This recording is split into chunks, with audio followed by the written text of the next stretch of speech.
Hi, we're live. All right, this is our Move Abroad Q&A for Black women, or our Leave the Country Q&A for Black women. No question is too dumb. Welcome to Stephanie Street. Good morning.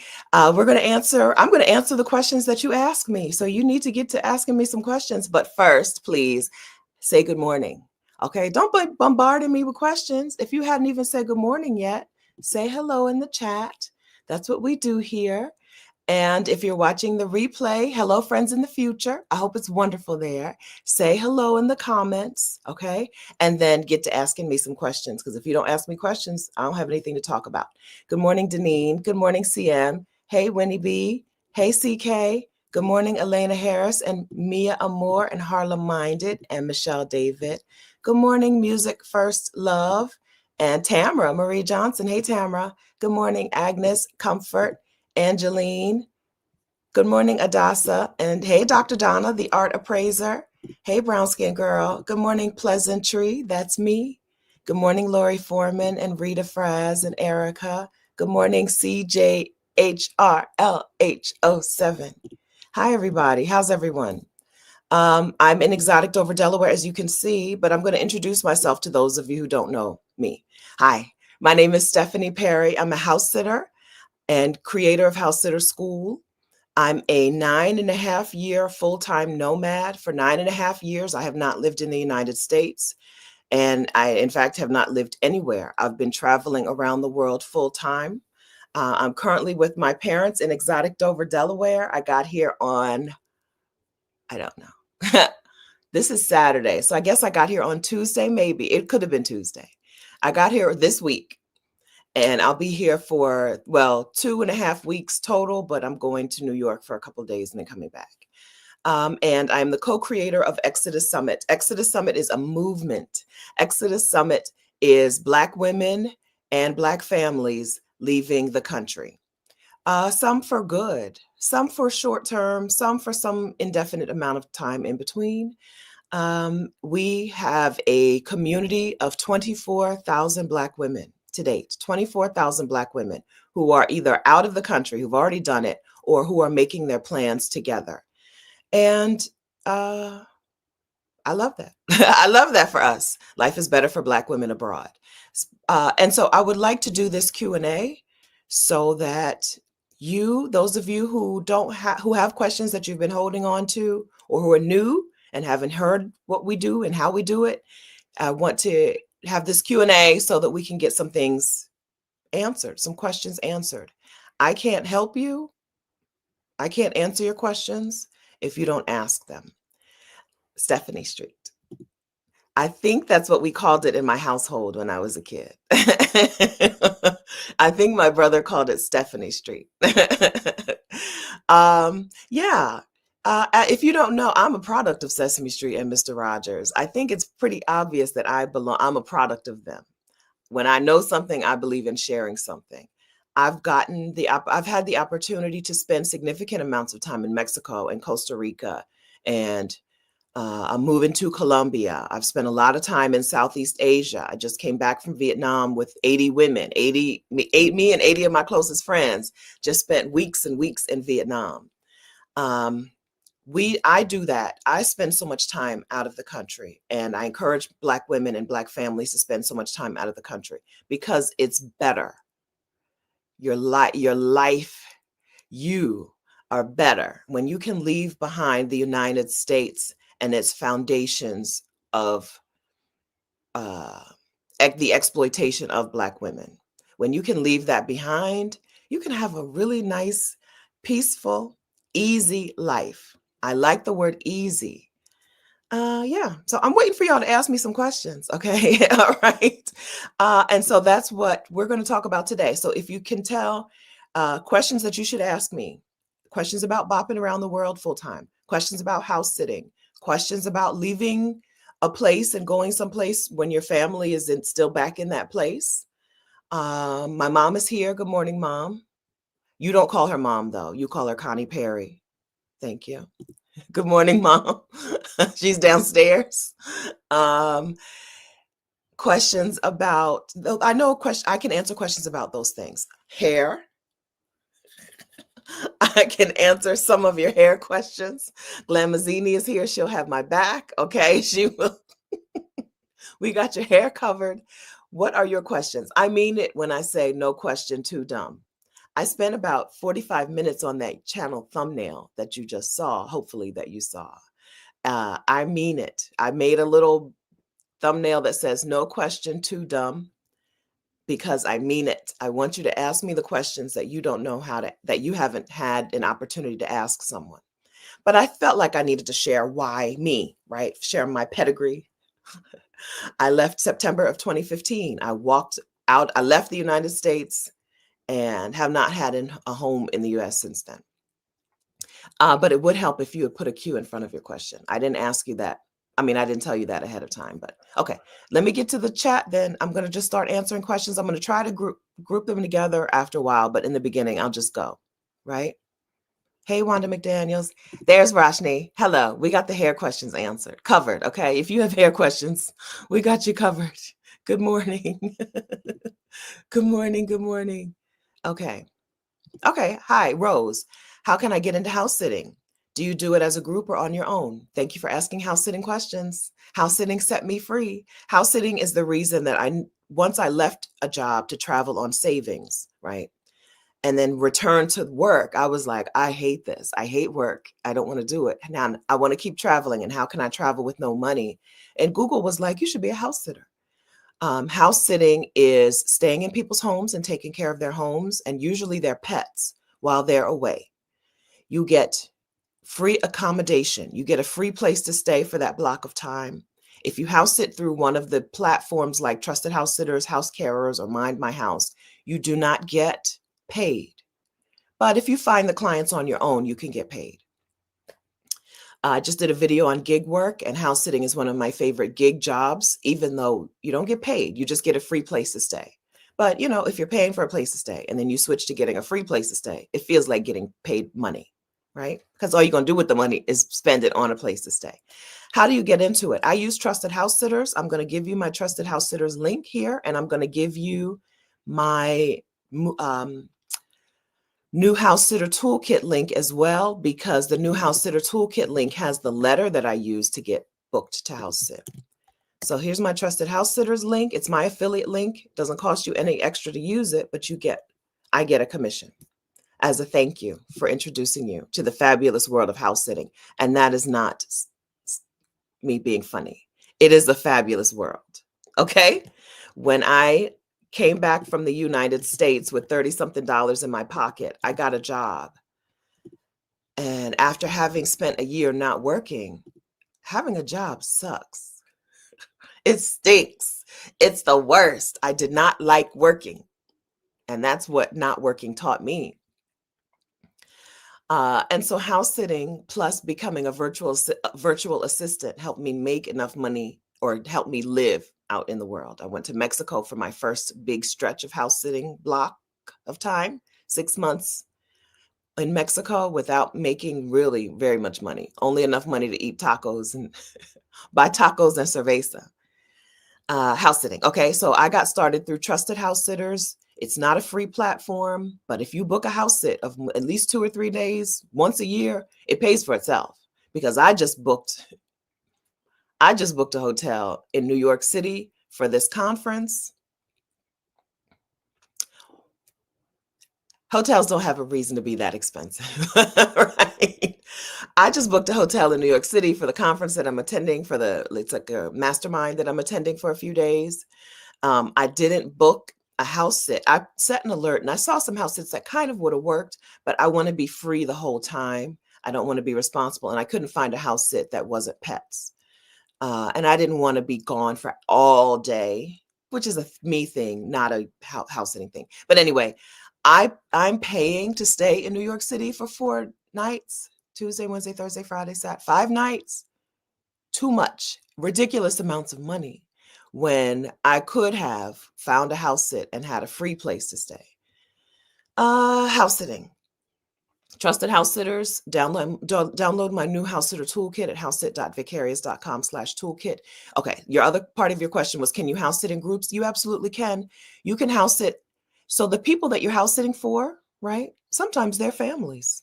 Sometimes there's two parents and some children. And sometimes they're okay with a house sitter coming in who is also parents and children, or spouses or partners or mother-daughter or friends, right? Their pet is used to having people around. So they're not going to be like, oh, no people around. Now, there are other people who are like, my house is small and my pet is skittish around new people. I can only have a one-person house sitter, right? But other people house sit together in groups. Now, Trusted House Sitters says you need to each have a profile, but I've never seen that done. Okay? What I've seen done is one person has the profile and they house sit with whomever, their child, their adult child, or their child age child, their parent, their spouse, their friend, their bestie. I've seen one person book the house sit, but then just be very clear when they apply for the house sit, it'll be me and, right? And they have pictures of her in my profile, whatever. But yeah, you can do that alone or in groups. I've never officially house sat with anyone. No, but Rashida's mom, Herman Dow, and Rashida did a house sit together. Rashida's mom was the house sitter and Rashida was just there, I think is how it went. And it worked out fine. Rashida's not like big on house sitting. It's not a thing that I would do if I wasn't, super excited about spending time with someone's pet. Okay, house sitting. How did I do on that? And after saying I'm going to go in order for a little bit, I lost my place already. When's the Delaware meetup? There's no Delaware meetup for everyone. There is an Exodus A.S.A.P Delaware meetup that's happening at 6 p.m. today. Okay. There's a Delaware woman inside of Exodus A.S.A.P, and we're meeting up today, but there's no general Delaware meetup. I'm coming and going and coming and going. It's just not going to happen. There are 2 New York City meetups on Tuesday. Both New York City meetups are on Tuesday. One is big and one is little. Okay. So one is big, one is little. Tuesday, one is 5:30 p.m. and one is 7:30 or 8. I'm not going to get there until 8 p.m. Eastern time. They're in the Exodus Facebook group, the free Exodus space. Go to the free Exodus Summit community, exodussummit.com/community. Go to the free Exodus Summit community and go to the events section, and you'll see the info on Tuesday's meetups in New York City. But the only Delaware meetup is for the Exodus A.S.A.P members, which is our paid membership. You understand that. Okay. And Dallas apparently has a meetup today. Michelle Adams, good morning. Looking forward to seeing some of y'all at today's meetup. Okay, so Dallas has a meetup today. The Philadelphia Flower Show meetup, or the Philadelphia meetup that was scheduled for the cherry blossoms, has been canceled or postponed because it's supposed to rain. I think that's what's happening. But yeah, okay, so New York City, Tuesday, okay? I'll probably get to the 5:30 meetup very early because I have to leave on time. And then I'll be at the 7:30 meetup a little late. It's really going to be an 8 o'clock meetup for me. Christian, I hope that's okay with you. I hope you're here. Hi, and I hope that's okay with you that I'm going to be a little late. So if you wanted to go to a big meetup and meet all of the women in the New York City area, I would come to the first meetup on Tuesday. Listen, big groups are not really your thing, I understand that. Come to the second meetup on Tuesday. ExodusSummit.com/community is where you go to get inside of the Exodus Summit Facebook group. Okay. All right. Shonda, Stephanie, I saw that you have residency in Mexico, but I thought you liked Costa Rica better. What changed your mind? I don't have residency in Mexico because I intend to move to Mexico. I have residency in Mexico, and let me show you my card. I am now a resident of Mexico for safety and security reasons, because in case I need to make a quick exit from somewhere and I need a country to take me in, I need to be a legal resident somewhere. And your girl is now a legal resident of Mexico for 4 years. 4 years. They gave me a 4-year expiration date on my card. I'm trying to cover up my numbers, okay? But my residency visa expires in 2029. 4 years instead of 1 year, then renewing. I got 4 years off the rip. And when it's time to renew, I can apply for permanent residency. Residency in Mexico for me was not about moving to Mexico. It was about having an escape plan, quite literally an escape plan from the United States. I'm moving to Colombia, not Costa Rica. That changed. That's more about adoption. That's an adoption thing. I'm moving to Colombia instead of Costa Rica because of adoption things. And Columbia residency is not a given. It's not a guarantee, and it's a longer process. And I just felt at this time in history that it was important for me to have a country that will let me in. Mexico will also let you reunify your family. So now that I'm a resident of Mexico, if things go farther down the drain in the United States and my parents need to be pulled out of the United States, I can reunify our family in Mexico. I can get them over to Mexico easier than I can get them into Colombia based on the way things stand today. As residents, now as tourists, they can come until the United States, until Americans are no longer acceptable tourists in places. So that's what changed my mind. I hope I answered that well. Hello, good morning, Erica De Niro TV. Good morning, KB. Good morning, Lisa. Good morning, not like the pepper. So that's Cayenne, not like the pepper, or Belle. I'm trying to guess. Either your name is Cayenne or Belle, not like the pepper. Belle? That's what I'm going to guess. What do y'all think? What do y'all think? Okay. Let me get back to some questions. Okay. Ask me your questions, please. All right. Hi, Ms. Towns. Best place to relocate for holistic wellness. Jamaica, Costa Rica, Bali. Yes. The Caribbean. I'm going to just tell you the Caribbean and Southeast Asia are probably the best places for your wellness. Now, can you legally, if you're talking about relocating as in living there long term, can you legally get residency there? It depends because they all have different requirements. But I would say the Caribbean and Southeast Asia for wellness purposes. But also Latin America has been good to me. It's what fits you. It's what you like. Just because people in Costa Rica have an amazing wellness experience doesn't mean it's going to be the right place for you, because Costa Rica is, for a person who wants to do some traveling within the country, Costa Rica ain't it, right? For a person who wants a delicious variety of foods, Costa Rica ain't it, okay? Mexico is probably a better wellness destination for somebody who needs those things. In Mexico, it's easier to travel from city to city. You don't need your own car or transportation. And food in Mexico is better than food in Costa Rica. Okay. Rice and beans. I can eat rice and beans a lot. And even I get sick of rice and beans. Okay. I'm not a hater on rice and beans. I will eat my rice and beans, but enough rice and beans. So the best wellness destination is the place that serves you. I would take the what country should I move to quiz that Exodus Summit has for you here for free. I would take the which country should I move to quiz. I'm going to drop that in the chat. It's exodussummit.com/quiz. I would take that quiz because it helps you think about what you want, right? Not just wellness. Inside of my YouTube challenge, I do a YouTube success challenge a few times a year. And inside of that challenge, I always say, stop using the word wellness. It means nothing, right? Because wellness to you might mean I go and I pick mangoes off the tree to eat and I drink water from a natural spring. Wellness to me might mean here's how you get wine delivered to your door. You don't even have to leave the house to get wine wasted on the regular, right? And these are some humongous wine glasses that I love, right? Wellness is what you need it to be, but the word is not descriptive enough. So take the quiz, Ms. Towns, and see the quiz is there to help you think about what you want in a country or a city or a place. Take the quiz so that you can work through what your actual needs are, as opposed to top 10 wellness destinations. Because I'm telling you, Costa Rica, I loved the people in Costa Rica are the best people in the world. That's what makes it a number one. Okay. And you can get out to a beach town with monkeys in the trees and whatever.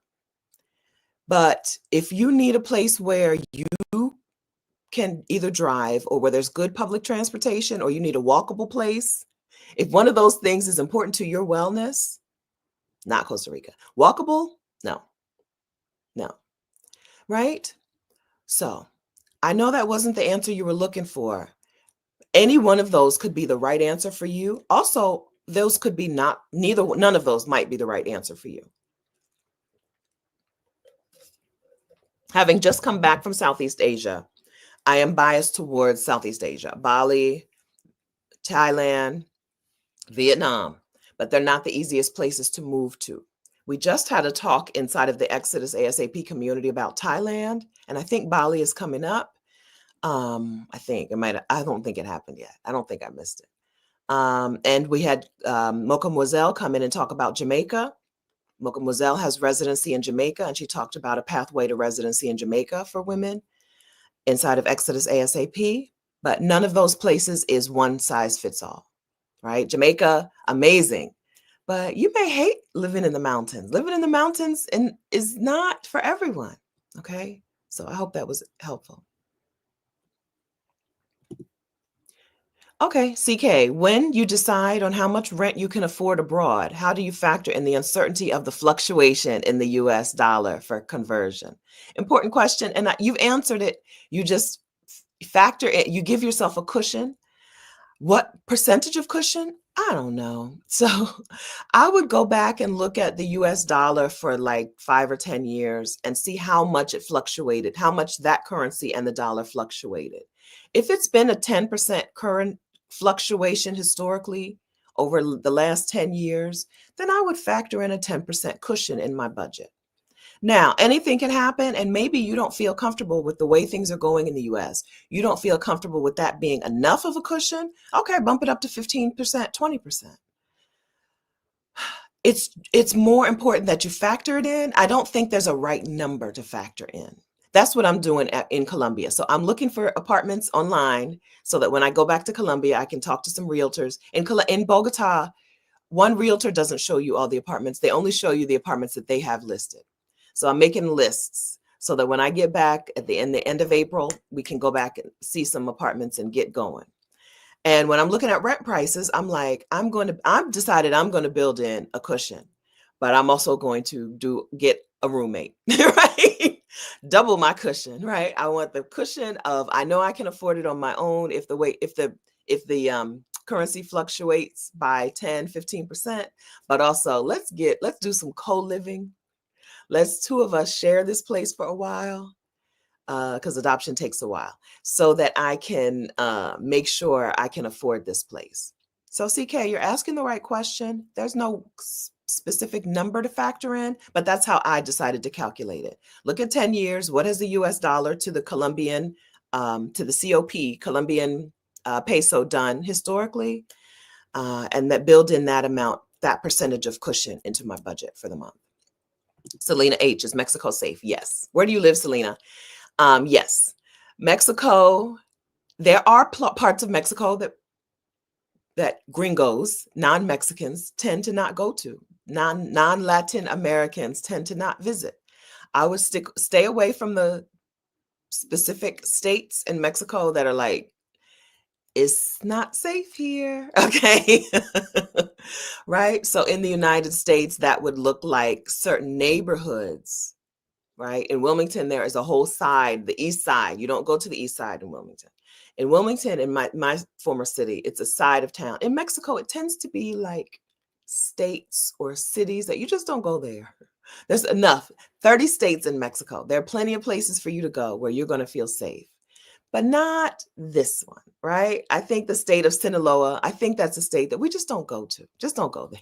And although I did go to Sinaloa, I think Sinaloa is where that beach is that I went to. But anyway, you probably just don't go to those states. It's only 6 or 7, 5 or 6 states where they're like, don't worry about that. Leave that alone. There's plenty others. What you're going to find in Mexico is that the average Mexican person walking around is not armed. In the United States, there is you have to be really concerned just about what a person is going to do.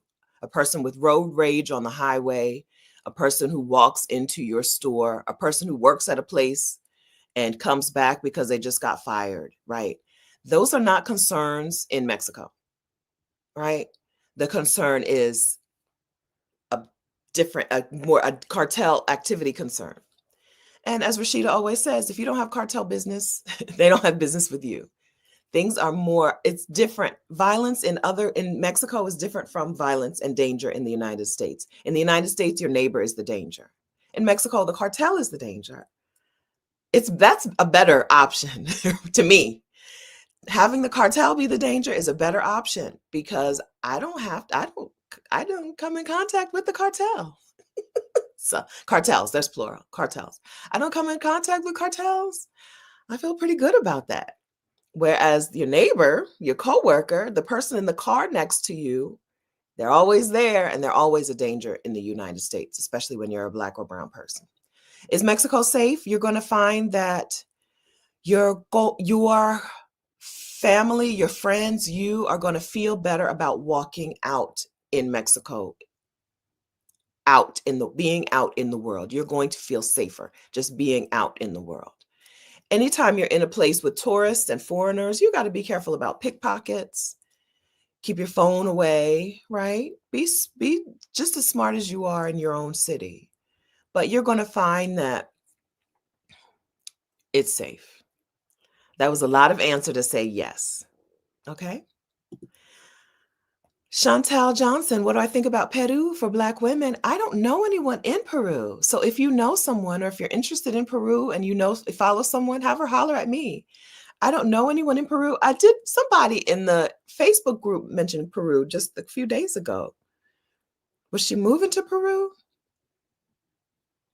I don't know. I don't know anything about it. What I'll say is, if you're a Black woman from the United States, leaving the United States is going to be a better experience. We don't realize how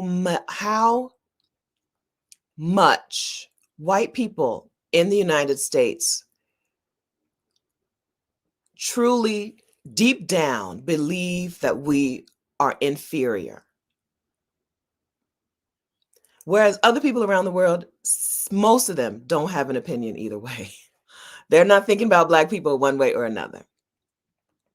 There's too much history in the United States, too many generations of white people who sincerely, like deeply believe that they are superior people and that other people don't deserve to be treated with humanity, that they are the only people who deserve humanity. When you go to other places, human is human, person is person, being is being. In them like Buddhist countries, a being is a being, right? You don't even have to be human to be treated well. People commented in Vietnam about the street dogs and how well taken care of they looked, even though they just run the streets, but they're fed. The street cats, we stayed at a hotel that had some cats that were well taken care of, right? 2 cats, 2 kittens, 2 little kittens. There are people in other places who just sincerely believe we're humans, we're connected, or we're beings, we're living beings, and we're connected, and we take care of each other, and we treat each other well. And it's not a thing that Black women are used to in the United States. And when you go other places, this is why Black women feel better. So having never been to Peru, I'm going to say, I think it's a good place for Black women. Having never been to Peru, having never interviewed a Black woman who's moved to Peru, I'm going to put it in the yes column. The places in the no column, Argentina, especially the city, capital of Argentina. Y'all know the city, Argentina, right? That's in the no column. Black women tend to go there and be like, these people racist, okay? Australia, although it's beautiful and they're not racist towards you, Australia is a place that Black women often are like, I'm ready to leave here and I don't have to come back. It's beautiful and it's strange, but also the racism there towards Aboriginal people, Black women take very personally, right? So I'll put Australia on the no list. Australia, Argentina, they both start with A. Those are my hard and fast no's. That's what, if you were to ask me point blank from nowhere, those are my point blank no's. Anywhere else? Is there anywhere else? I'm so far behind in the chat and this thing is funny. And if I scroll, I'm going to lose my place. I'm going to scroll and see if anywhere else in the chat that y'all are like, this is a no because of race, because they racist. Because parts of Italy, parts of Italy have a reputation of being very racist, and parts of Italy are, it's wonderful. Adelia's spending a whole month there, right? So there's no other place where, right? Chile, you're gonna like Chile. I think Black women seem to like Chile. Now, I know Black women who have visited. I don't know that I know a Black woman who's moved to Peru or Chile, but you're gonna like them. I'm telling you. Oh, China. Thank you, Nina. Where are we at? China. Thank you. Yes, China. Mainland China, probably not a pleasant experience because you're going to run into rural Chinese people who have such a different idea on personal space and touching and staring. And it's just a really, really, really, really different place. So I would say no to that. I see Korea in here twice. I'm going to disagree on Korea. I don't, having been in the military, I know a lot of soldiers who really loved Korea, Black women soldiers who really loved Korea. So I'm going to disagree with y'all on Korea because maybe the people you were running into were Chinese people in Korea. Mel says no to Madrid. So there are some cities that are different. Like in Italy, Rome has a reputation of not being good to Black women, but Naples and all the other city, any other city in Italy, yes. Rome and Naples are so close together, but Black women have very different experiences in those two cities. But mostly, that's it. So Janae says she enjoyed Buenos Aires, but working with Argentinians, I can see they may be racist. Yeah, and some of this is skin color related, right? If you can blend in a little bit more, if you don't stand out like I stand out, your experience in Argentina might vary. So all of that, you need to factor all of that in, right? I look like this. I know there's no question, okay? And so my experience might be different. If you don't look like me, then you may find in some of the places that have a reputation of being racist, you might find I don't have a problem there, right? It's all relative. But okay, we've named 3. There are 200 and something countries, 201, 204, 200 some countries in the world. We've named 3 that I'm like, don't go there. They're racist, right? And China is even just mainland China, not Hong Kong, right? Even though I didn't really experience Hong Kong. No, Hong Kong does not have the same reputation that China does, right? So that's it. Just a few places. As a Black woman from the United States, you're not going to feel worse in the world than you feel in your home country. I'm saying that firmly. I'm firm on that. Okay? So get out into the world because you're going to have a better experience out in the world. Okay. I'm going to try to get back to where I was. I think I did it. Peru. There it is. Okay. Hey, Julie Wilson. Stephanie, have you spent significant time in Panama? If so, do you have any recommendations for places to scout? I have not, but there are 2 groups that I would join. I've been to Panama City, Panama. I stayed in a lovely hotel. I stayed in the Sofitel Grand Legend Hotel with a butler. Okay. And I did not leave the hotel hardly ever, except for 2 or 3 times. So Roxanne is in the Black Women Expats in Panama community.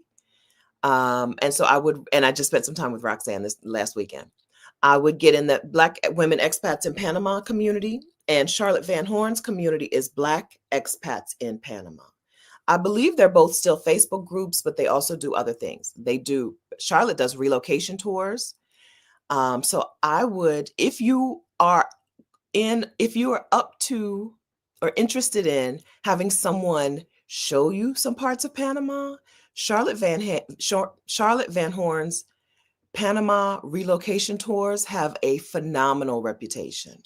I've run into women in the airport who were like, that was the best life-changing relocation tour, right?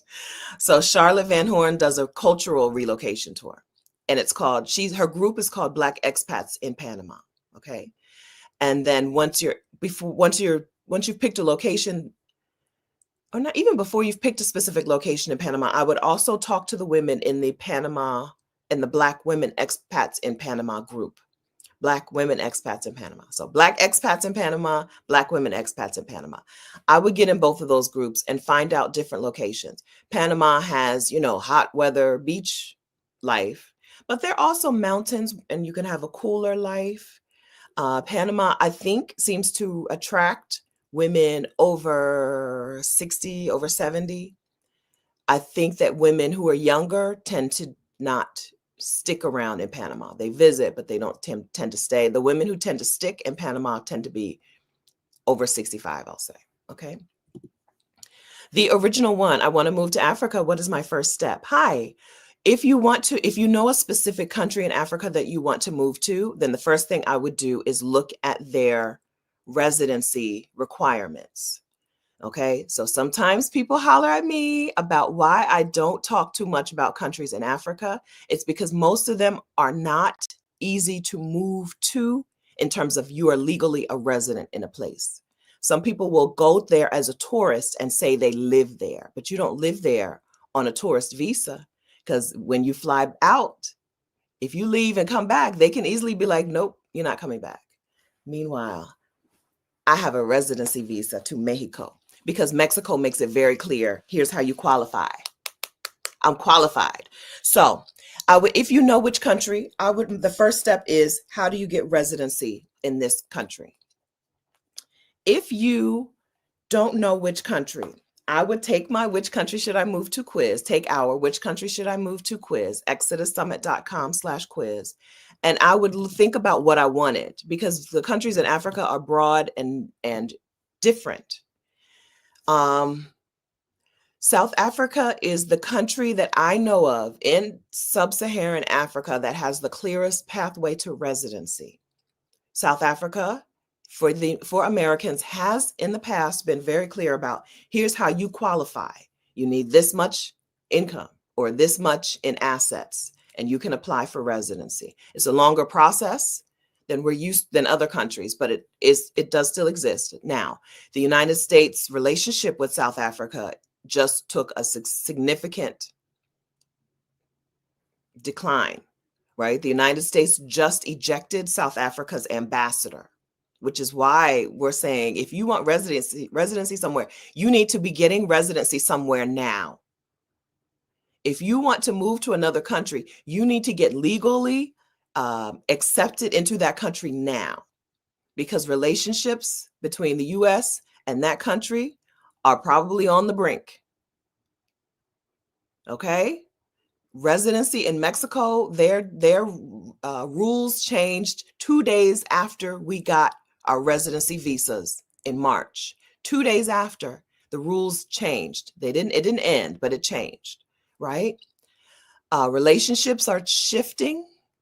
If you want residency in another country, you need to be working on it now. So your question was about Africa. What is your first step? Which country? If you know which country, go to their, I don't mean Google as in ask anybody on Google, but I mean go to that country's immigration office and find out how you get legal residency. If you don't know which country, take the quiz so you can think about what you want in the world, and then go to that country's office and find the immigration office on the internet and find out how to qualify for residency there. If you want to just travel around Africa, it's a little bit easier. Then you just need to find out where you can get in on your passport, on your US passport. Africa's not cheap to travel around, but it's possible to travel around. So those are the first steps. Do you want to move there to a place, or do you want to just bop around from place to place? If you want to move someplace, get a home someplace, then you need to find out where you can stay legally. People will often tell you that there are countries in Africa that are accepting African Americans. Show me one. Show me one who's not Taraji P. Henson. Show me one who's not a famous person, right? Show me one who's not a famous or connected or rich person. I am assuming the original one. Maybe it's my fault, my mistake for assuming that you're not a famous or rich or connected person, okay? So if you find in your Googles that countries in Africa are not easy to move to, which is what I found in my Googles, consider some other Black countries. The Caribbean, countries in the Caribbean are like, here's what you need to get residency here, right? Colombia, there are some Black parts of Colombia, Black parts of Panama, find another location if Africa is not working out for you, instead of just throwing in the towel. Kenya, music first love. Kenya is a terrible process, including feeling scammed, from what I've been told. So they just don't, they're not into it. Okay, hey, Makita. There are countries that are just not into bringing in foreigners. They're not into it. And no matter what you think, friend, if you weren't born there, you're a foreigner. They're just not into it. There are plenty of countries like that, right? Bali just made a change for all this. Indonesia is the country, but Indonesia, they were like, no, thanks. They just made some changes to their residency visa, which is now opening Bali up a little tiny bit to some people. But some countries are just not into it. Y'all stay gone, right? We're fine. We good over here. Okay. It's not just countries in Africa, but it is countries in Africa who are not really interested. They might give you a 10-year, Rwanda will give you a 10-year tourist visa, but not residency. Not your illegal, you can stay here and we can't take this from you and whatever. Permanent resident. It doesn't exist in a lot of places. Okay. So we're doing okay, Orletta. We're doing all right. We're having a conversation. So Ghana and Rwanda are not simple for residency. Rwanda will not give you, show me one person. Show me one person who has gotten residency in Ghana. She may have a 10-year tourist visa. If you feel okay with that, that's fine. But a tourist visa is not legal residency. A tourist visa is you're a tourist, you're a visitor. That's why it's called a tourist visa, a visitor visa. I'm talking about legal residency, which is what I have in Mexico. Okay. I'm talking about we will let you in. A tourist visa, they can be like, no tourists anymore. Right? That's it. That's the difference. Sorry. My thing used to turn on do not disturb, but oh yeah, I'm on StreamYard, not Ecamm Live. All right. So first steps for anyone who is interested in going anywhere. Do you know where you want to go? If you do, then I would get into community, get into some Facebook groups for people in that city or in that country. And I would look up how do you become a legal resident of that place? Those are the first steps. Okay. So same thing I said for Panama. Find Facebook groups or communities or their WhatsApp groups, relocation tours, find something for that place and find out how to have legal residency in that place. If you do plan to bop around from place to place, then you just can skip the legal residency. You can just look up where can I go with my tourist visa, where can I go with my passport, with the US passport. Okay. Yvonne. Hey, Yvonne. I'm struggling because I don't know the first step to take to get a retirement visa. I'm married, 2 kids, one in college, the other in high school. I've been working for 25 years. Help! Exclamation point. Retirement visas vary based on where you go. Some places don't even have them. Mexico technically doesn't have a retirement visa. They do have the visa through financial solvency, but it's not technically a retirement visa. So it depends on where you want to go. So for all of you, a lot of you, the first step is where do I want to go? What life do I want? And this is why I keep pointing you to the which country should I move to quiz. I'm pointing you to this quiz not because the answer is gospel, right? Not because the answer that you get on the quiz is the country you should move to, but because those questions in the quiz help you figure out what you want. Sometimes you just don't know what you want, right? What do I really want? Everybody's retiring to the beach. I guess I'm supposed to retire to the beach, right? Like, girl, do you even want that? What do y'all want? Right? Everybody's retiring places close to the US so they can come back and forth. Do you need that? Right? Can't you just go to Thailand and be happy? Do you need to be close to the US like I do? Right? So I would take the quiz, exodussummit.com/quiz. I would start with the quiz if you don't have any idea where you want to go. Seriously. If you know where you want to go, then you need to look up retirement visas for that place. If you're in the Exodus A.S.A.P community, we have a whole lot of sessions that we've done recently with people who share their experiences getting visas in different places. So Mexico, Panama, Jamaica, Thailand. Aisha came and talked about Belize, but she's Belizean by descendancy. and some others. Okay, so if you're in the Exodus A.S.A.P membership, people have shared their experiences there. But if you don't know where to start, where do you want to go? Take the quiz. Figure out what you want. It'll give you an answer, but that doesn't mean that's the answer. But those questions are things that you need to be running over in your mind. And then find a place that matches what you want. The answer might be the answer. The answer to the quiz might be the answer.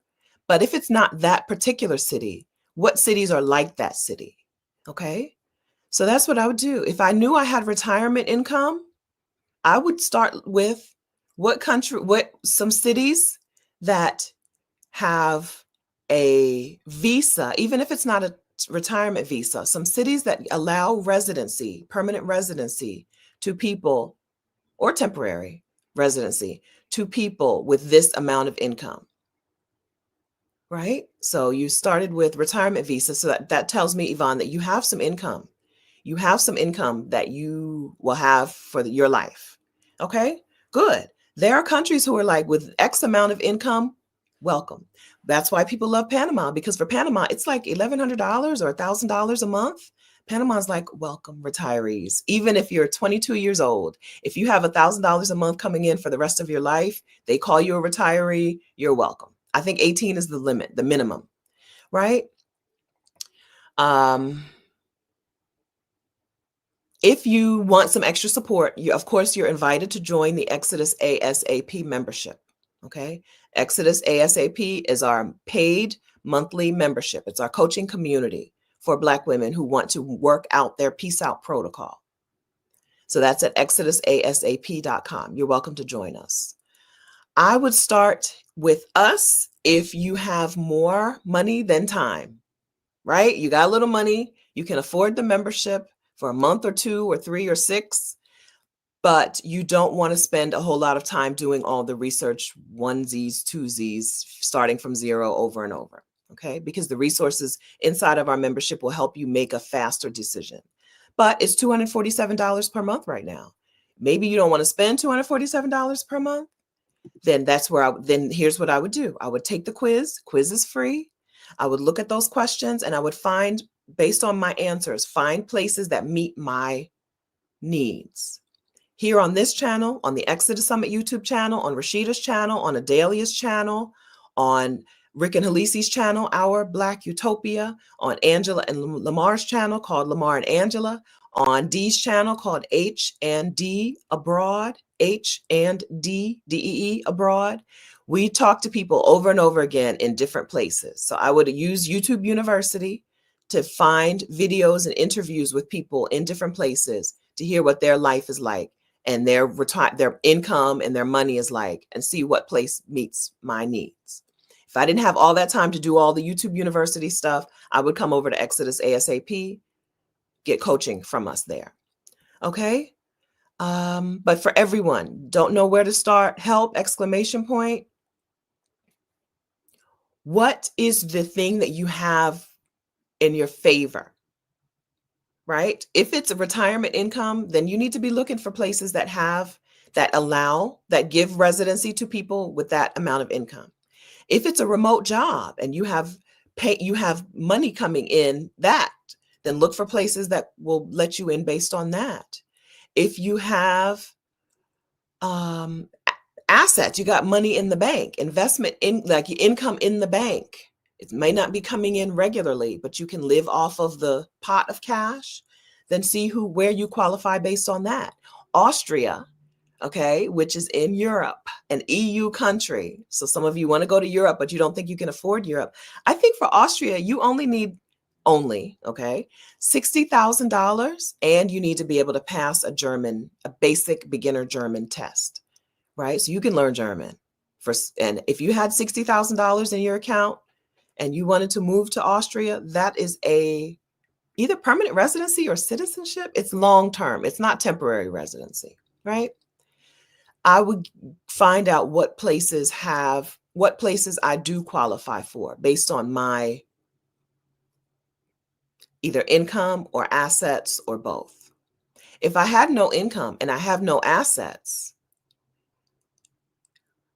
I would work on that first. Okay. If you don't have any money coming in to you so that you can move abroad, and you don't have it, or you don't have any money that you can access, no cash, that's where I would start, right? If you're a teacher, I would start with, can I teach abroad? Like teach in an international school in another country, teach in English to students in another country. If you're in healthcare, what country is hiring healthcare workers, right? Some countries have a healthcare shortage, some have a tech shortage, right?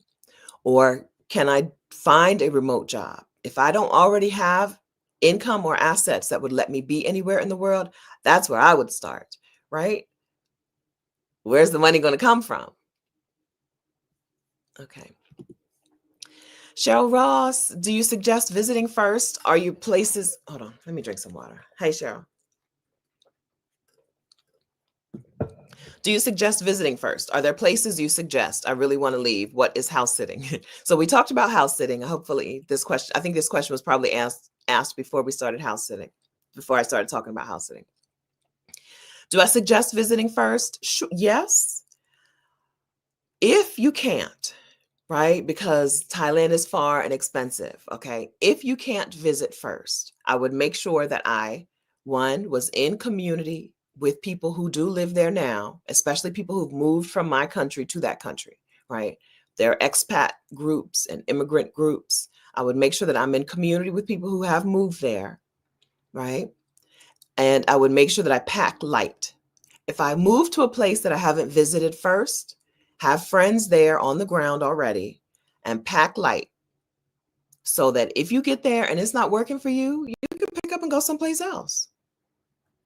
You can move anywhere if you're packed light enough, and try it and see. You can move to a place you've never visited before if you pack light. If everything you take with you is 4 suitcases, it's 4 suitcases. And if you get there and you can't stand the temperature or the heat or the people, or the cost of living is way higher than you thought or whatever, pack light, keep it moving. Most people, when they land somewhere, they get an Airbnb or a VRBO or a short-term rental from someone. They rent from someone in a community, right? But short-term, so they can try things out before they commit to a year or 2 years. Sometimes leases are 1 or 2 years, but I wouldn't do that off the rip. I wouldn't sign a 1 or 2 year lease in a place without visiting, but I'd be okay with moving to a place without visiting there. If I watched some videos, did some research, did some Googles, because all my stuff fits in 3 suitcases. And if I don't like it, you know what I'm gonna do? Leave. Okay? So if you can't visit first, Cheryl, pack light, right? Get there, give yourself time, be in community with people, check it out for yourself. And if it doesn't work out, go someplace else. That's another benefit of not having a job in another country. So sometimes people think you need a job in another country to move to another country. That's really hard. Unless you work in education or healthcare, it's really hard to get a job in another country. It's damn near impossible. And even if you got a job in another country, it's going to pay you, like Rashida said, it's going to pay you a bag of Doritos a week, right? Somebody just told me the minimum wage in, where were we? Panama. Roxanne was talking about the minimum wage in Panama being $300 a month, I think, something like that. So what was I saying? You don't want to tie yourself to needing a job in that country to live in that country. But the good news about not getting a job in another country is that if you don't like it, you can pick up and go. If your money is remote, right? You have a remote job or an online job or an online income or retirement income or investment income, disability, VA income. If you get somewhere and you don't like it, go somewhere else. Even if you get somewhere and you like it, there's a good chance you're going to want to go somewhere else, right? Some places are kind of transitional. You get there and you like it, but you're like, oh, turns out I'd like something else. Yeah. Hey, Deneen. I just saw the card from the oatmeal soap that you gave me. I just saw that card again and I was like, man, I forgot to get more oatmeal soap. I may or may not be ordering. I don't have time. I don't think I have time to order more from you, unfortunately. When is the first step in getting residency in any type of country? The first step is to know the requirements and then do what they tell you to do. So different types of residency require different things. So in Mexico, there are several pathways to residency. You can get residency through marriage or family. You can get residency through financial solvency by saying, I have this much money per month in income, or I have this much sitting in my bank account for a year. Or you can get residency like I did through regularization, which was like, hey, I entered Mexico before 2023 and I got a passport stamp, and I haven't gotten another passport stamp from Mexico since then.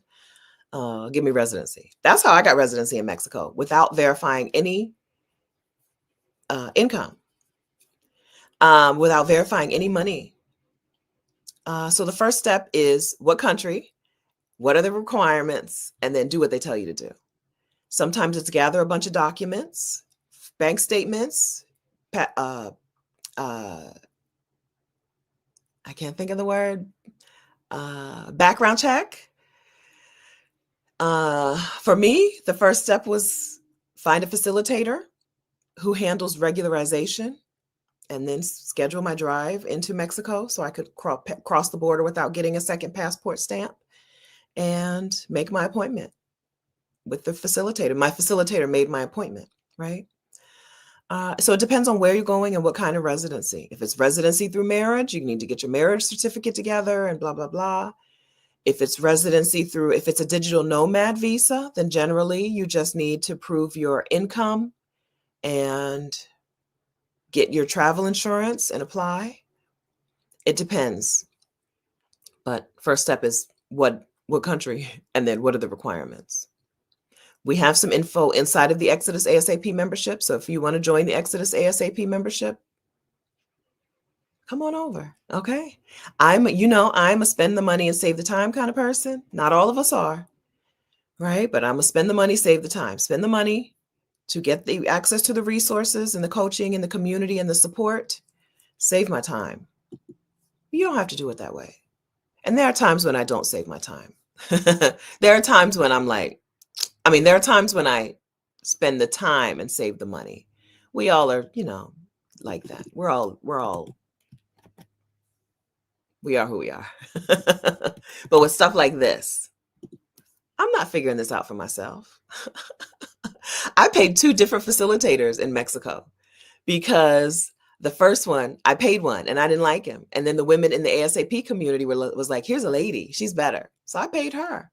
Listen, I'm not doing this on my own. Now, for regularization, you can't do it on your own anyway, because you can't get your own immigration appointment, I don't think. But I paid 2 different facilitators because I'm not doing this. I'm not doing this on my own. Take my money. Fix me, please. Revolutionary Women's Radio. Hi. Do you get to use the foreign earned income exclusion for U.S. taxes if you BOP all year? Yes, you do, because you're not in the United States.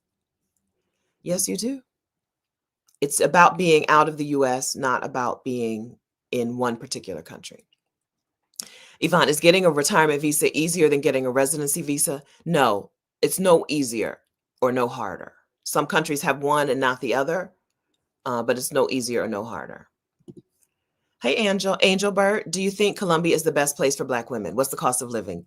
No, I think there's no best place for Black women. I think there's the United States, and then there's the U.S., Argentina, China, Australia, right? They're at the bottom.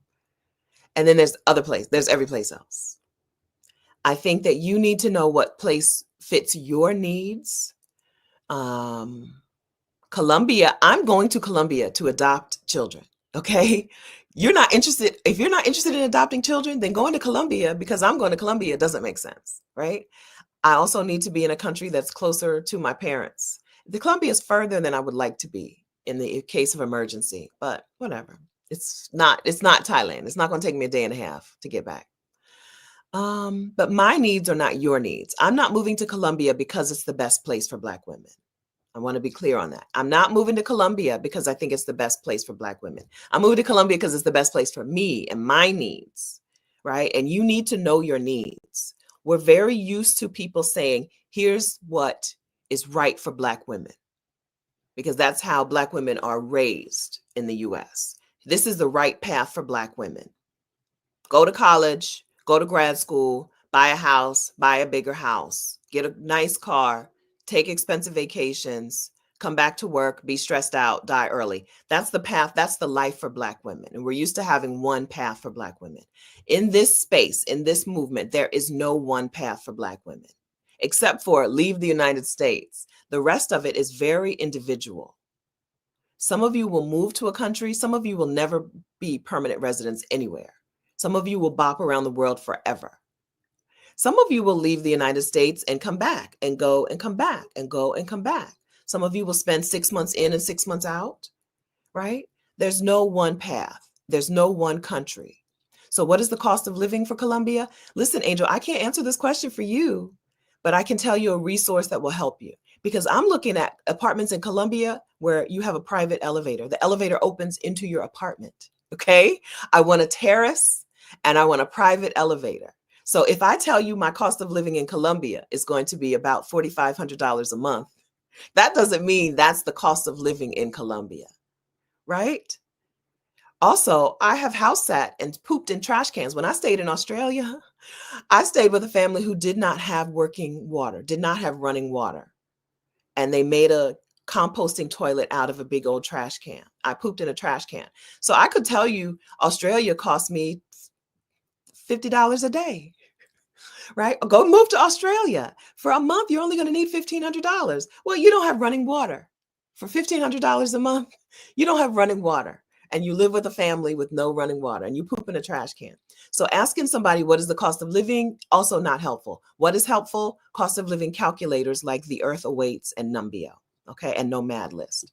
Inside of the Work From Anywhere toolkit, which I'm about to link to, there are some calculators that help you calculate what your cost of living might be in a place, right? Because when you ask someone what the cost of living is, you don't know if they're pooping in a trash can, right?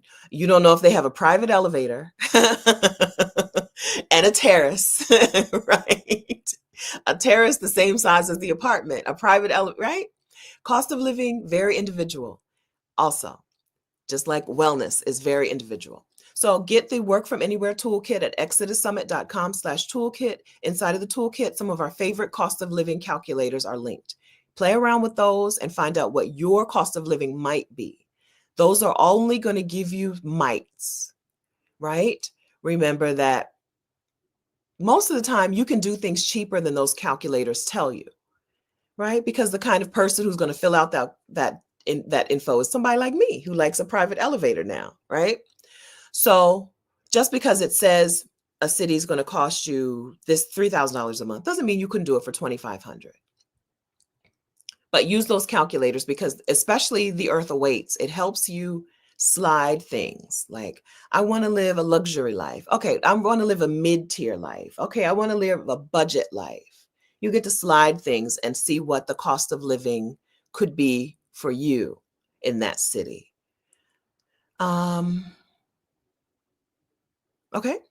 And then Colombia, Bogota is a different price than Cali and Cartagena and Medellin, right? The cities in a place make a big difference. Just like the cost of living in Wilmington, Delaware is very different from the cost of living in New York City, even though we're not all that far, which is very different from the cost in Pittsburgh, which also not super far, right? Cost of living in a country, also not a helpful answer. Someone can give you the cost of living in a country, but it's not helpful because countries have different cities and different cities have different cost of living as well. I hope that was helpful, Angel. KJ's going to miss the meetup in New York. Sorry. Another time. Suggestion hi, Azuda 2010. Suggestions for vetting residency facilitators. Get in community with people who have gotten residency in the place you're going and find out who they recommend. Because they'll tell you, people who get residency in a place and join an expat group on Facebook or WhatsApp or whatever, they're there because they want to help somebody else. They're still there. Once they've already gotten residency, they're still in that group because they want to help someone else. So read their posts and ask them questions about their facilitator. I would ask them what was the success like, to ask them if they feel like they got their money's worth. I would ask them if they knew of anyone who used a different facilitator and had a different experience that might, that might be helpful. For me, if I had asked in the group, so when the facilitator popped up in the group and a person was like, he helped me, it was good, right? If I had asked, is there any other facilitator that anyone uses? They would have pointed me to the woman that we use, right? In the A.S.A.P community. I know they would have, because now then I'm back in that group, everybody's talking about her. But I didn't ask enough questions. So the question, is there another facilitator that people here recommend? I see this person in here as is a facilitator. Is there another facilitator that you guys like to use or liked using? And then to the facilitator, I would ask, what I think if I had asked the dude, what could I have asked him that would have told me? So what happened was, I told him what date I was coming and what date I was going to need an immigration appointment. And he didn't tell me that that day was a holiday. And that pissed me off, right? I haven't worked with him again. Because this was the first conversation and you don't tell me it's a holiday. And then he still has never said my date has passed and I didn't show up for the appointment. He still never said that's a holiday. So I guess their reply to your answers, the facilitator that we do use, her replies are full, complete replies. She's not rushing us. She's taking her time.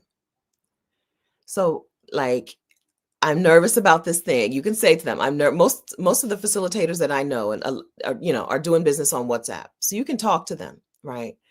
What do I need to bring with me? And what is the appointment like? If they're not helpful, if they're brushing past your questions, move on to somebody else. Regional Sky Girl, how happy are you that you escaped from this madness called the United States of America when you did? I'm very happy. So even though I'm in Delaware today and I'm in the United States until April something 10th, I feel really relieved. I don't feel like I'm going to be scrambling. So what I was feeling before I got residency in Mexico was that there was a good chance that I was going to be scrambling at the last minute to get in somewhere.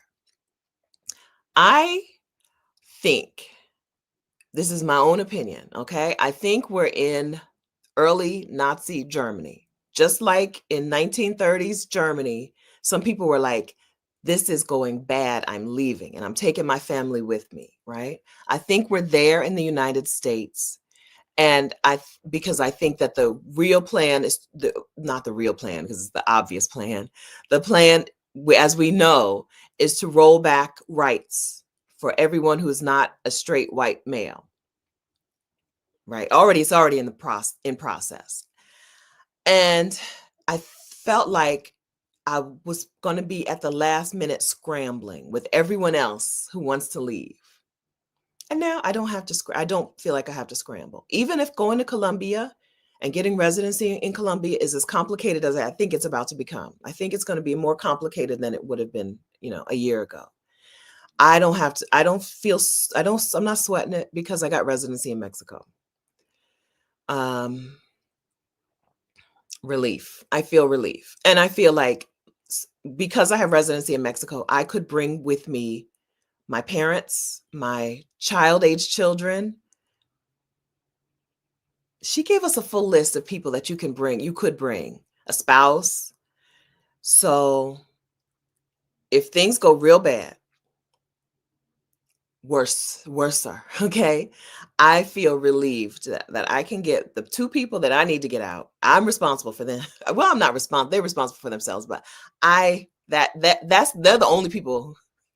They're the only ones I would be, Anyway, I know I can get them to Mexico. And I feel so relieved about that. I hope that day never comes. I hope they get to enjoy their lovely home in exotic Dover, Delaware, and in peace without standing. My real concern is like, my parents are 80, about to turn 80 and about to be 78. And I don't want them having to stand in line to get food. which is where we're going. I don't want them to have to stand. I don't know that I need to be concerned about their rights being stripped away at their ages, okay? Even though they're going to live a good long time because they're in great health. They're going to live much longer, but I don't know that I need to be concerned about their rights being stripped away. But I don't want them standing in line for basic needs, which is also where the economy is going, right? Right? We used to talk about the bread lines in Russia. Well, where do you think, what do you think is happening here? I don't want them to be like, we got to get up and go stand in line for eggs and bread, and they're not standing in line for food age. Although my dad did kind of enjoy the COVID. I was here with them during COVID, during the height of then the earliest part of the pandemic, when he had to like wrap up and go out, and she'd be like, "They have toilet paper at this store." My WhatsApp group, my group chat said they have paper towels here. That he did kind of enjoy. He did kind of enjoy that for a little while. It was kind of funny. He would come back and we'd be like, "How was it out there?" It was an experience that I would not want them to continue. I would not want them to have to replicate, and not for needs, right? It's one thing to have to go stand in line for paper towels. Or go to the store early to get paper towels, but not for needs, bread and milk and stuff, right? I feel like I'm not going to have to worry about that. We're not going to have to deal with that. As soon as they start talking about lines for food, boom, you coming with me. Done. And that is a huge relief. Huge relief. So that's how I feel. I feel relieved more than anything. I love Mexico. I love Mexico. Even though I don't plan to move to Mexico, I love it. I love the people. I love the food. I love the weather in certain places. I love the buildings. I love the music. I love it. I love Mexico. But I don't plan to live there. But if we do have to, if I'm like, y'all not staying in the United States, y'all not staying in Dover, boom, Mexico will take them in nicely, just like they are taking me in. Evelyn says Ghana has a multi-entry visa. Remember, Evelyn, I'm talking about residency. Multi-entry tourist visa doesn't satisfy my needs if I'm going to get a house. If I'm going to get a place to live, and if I'm going to rent, not buy a house, but if I'm renting an apartment, a multi-entry tourist visa is not meeting my needs. Residency, right? I'm talking about I am a resident. Hi, Vibe. Can you provide details on the Mexico caravan in April? So as I talked about, I got residency in Mexico through regularization because I had a passport stamp in Mexico 2022 or before, and no passport stamp in Mexico after. If that's you, residency through regularization is a possibility, but you need to be able to re-enter Mexico without getting a passport stamp, which means you cannot fly in. You have to drive into Mexico. So regularization is still on the table. We have some women in the A.S.A.P community who got residency through regularization in just the last 2 weeks after the change, right? There was a change in rules. The 2025 thing was not a rule until recently, right? You couldn't, anyway. So we're caravanning in. Just like we caravanned in March, 9 women crossed the border by land. 8 of us got residency. One of them got her passport stamped when she came in. And so she was ineligible. Hi, Elle. She was ineligible. But 8 of the 9 crossed the border without getting our passport stamped because we were in personal vehicles, not a bus. She came by bus. We came by personal vehicles. So we're going to caravan again in April and May. I'm coming with the May caravan. The April caravan pretty much took care of themselves. There's only 1 spot left in the April caravan, Easter weekend. And then May, there are 3 spots, but she can open up several more. So, okay. So if you're a member of Exodus A.S.A.P, the information is in there. If you believe that you qualify for residency in Mexico through regularization because you have a passport stamp from 2022 or before, and you have no passport stamp into Mexico in 2023, 2024, or 2025, and you want to get residency in Mexico, and you don't want to go through the income verification process, or you don't qualify with the income, then if you're a member of Exodus A.S.A.P, you can get in on our next one of our next caravans, April Easter weekend or Memorial Day weekend.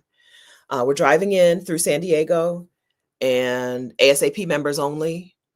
A.S.A.P members and their families only. Although no one has brought a family member so far.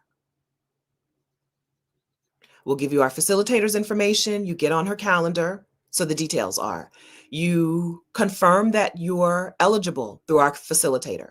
She'll confirm with you before you put any money towards it. After, you have to be a member to get her information. I've not shared a facilitator's information out on the internet, and none of us are.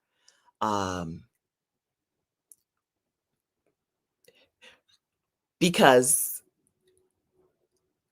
we don't need her on the radar. We don't need anybody being like this. We don't need anybody in her business. People will hate. Haters will hate. Okay. Haters will hate on you. So you have to join Exodus A.S.A.P to get our facilitator's information. She will then confirm for free that you're eligible. Before you pay her, she'll confirm that you're eligible. If you're not eligible, she can work with you for a different process through financial solvency, if you're eligible for that. And then you pick the date for your appointment, and we'll give you the caravan information, where we're meeting, when we're driving over. This time, so in March, we all stayed in one house, but next time, all of these future times, we'll be staying, you'll book your own accommodation. We're going to book in the same hotel. So the April crowd is in 2 different hotels, and the May crowd will be booking at the same hotel or hotels. But we're not staying in one. We're not going to share accommodation this next time. It's just springtime in Mexico. It's just harder and harder to find available stuff with that many bedrooms. I think those are the details I can provide. If you join the Exodus A.S.A.P membership, or if you're already in the Exodus A.S.A.P membership, more details are in there. Actual dates and times, and of course, our facilitators' information.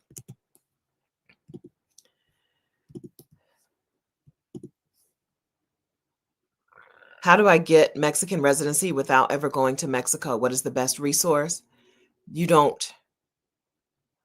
Whether you're applying for residency through financial solvency or regularization or like marriage, you got to go to Mexico to get residency.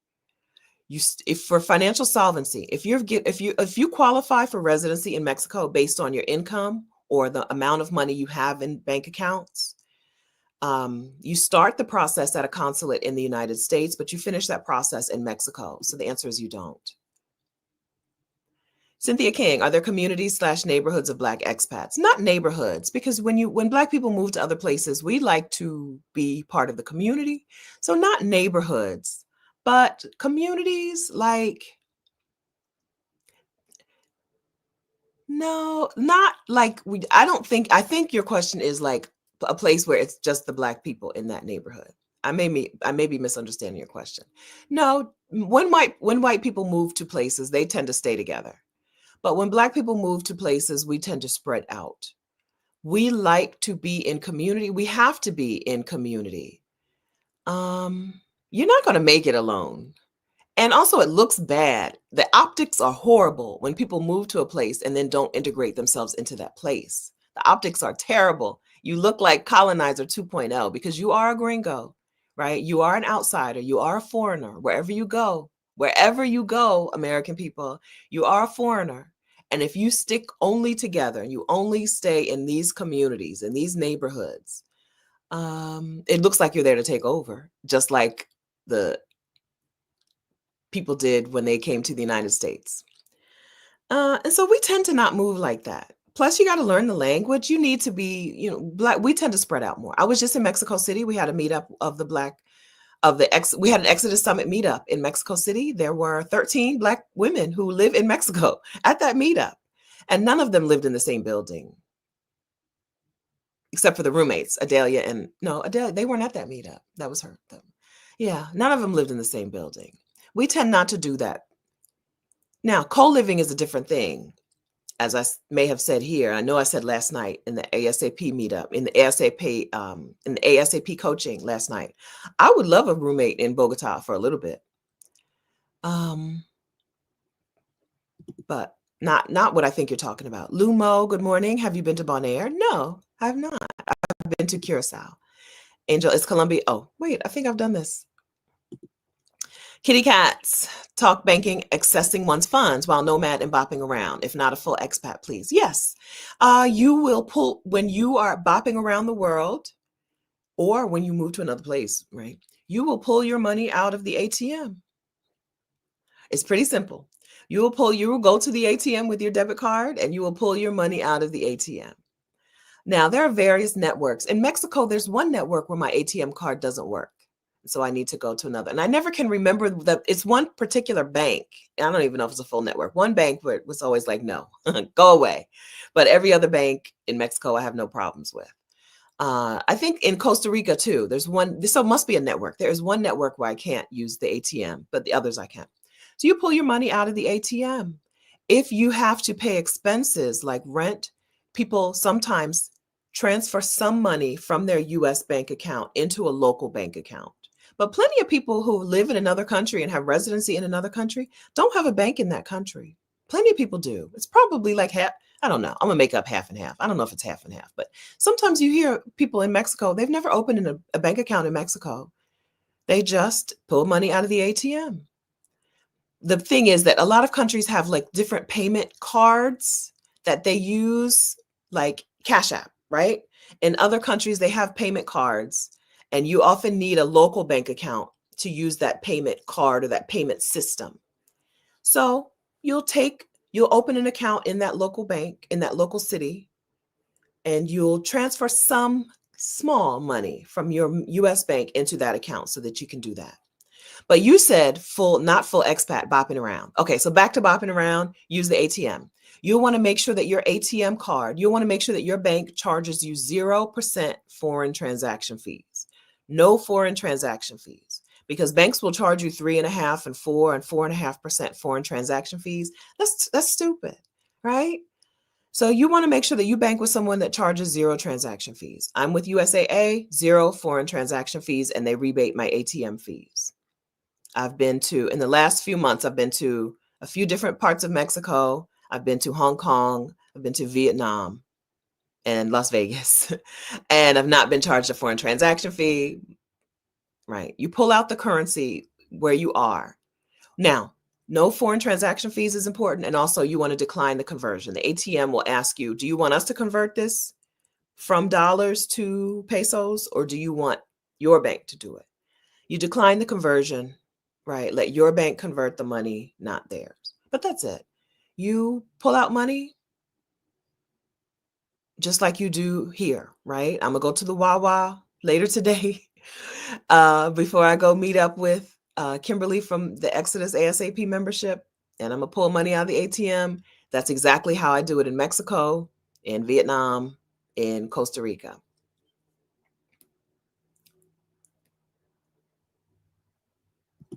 Will there be a caravan? Yes. No, for first-time Mexico visitors, no. No, because this doesn't apply to anyone who hasn't visited Mexico before 2023.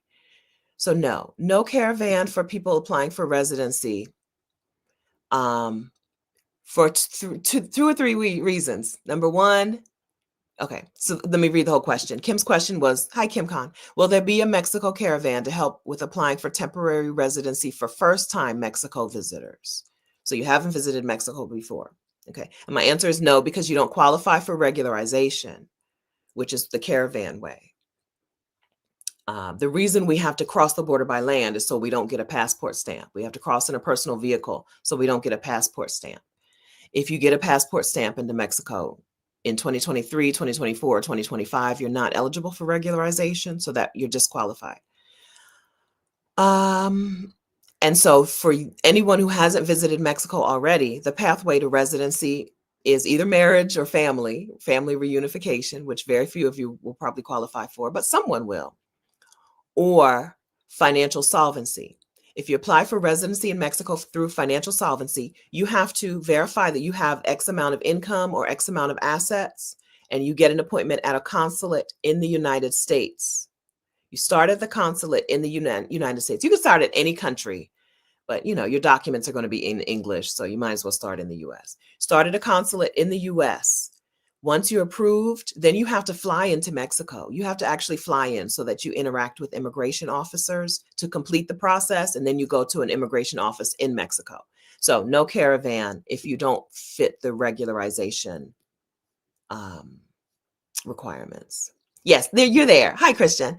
Yes, 7:30 or 8 in Brooklyn. I'll be there by 8.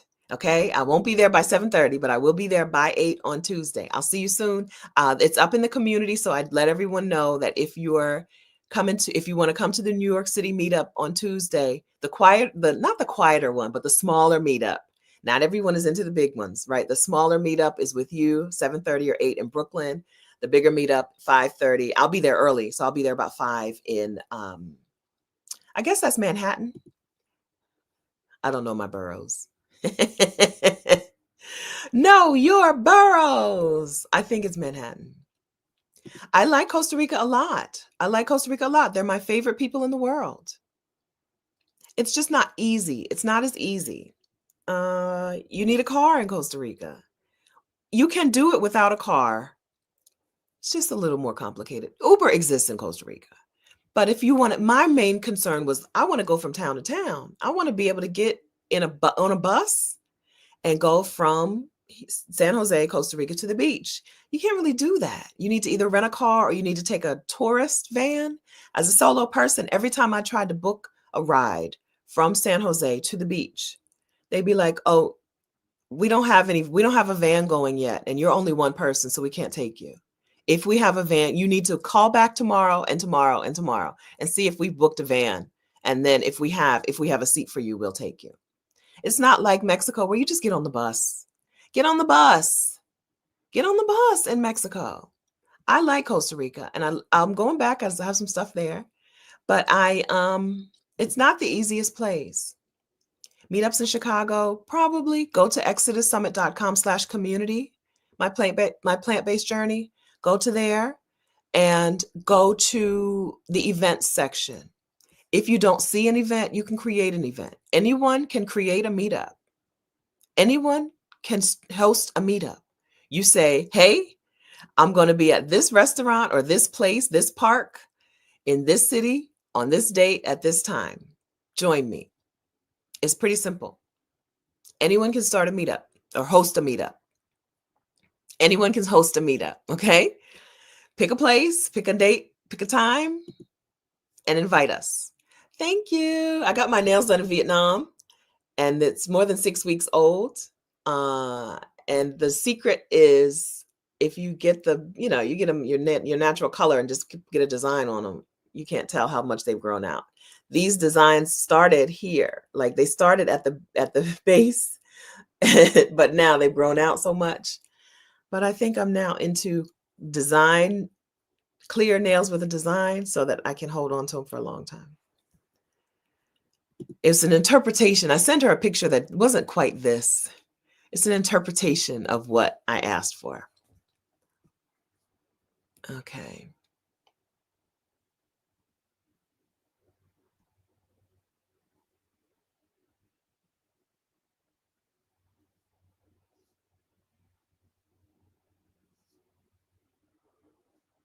TC, hi. I have a medical condition. So far, Costa Rica looks good for medical care. It does. Yeah. Costa Rica, good medical care. Any other places are great for medical care. Temperate climate is important. Thank you for all you're doing. Thank you. You're welcome. This is another question where almost every place you look at is going to have better medical care. If you're near a major city around the world, you're going to have better medical care than you're used to in the United States. This is a time when the islands are probably disqualified. But any major city, Panama has a reputation of amazing medical care. Malaysia and Thailand have reputations for amazing medical care. But any place you want to go,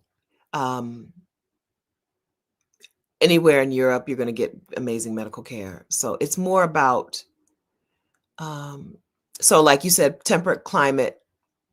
So like Porto or Coimbra, Portugal. There's no there. It's easier to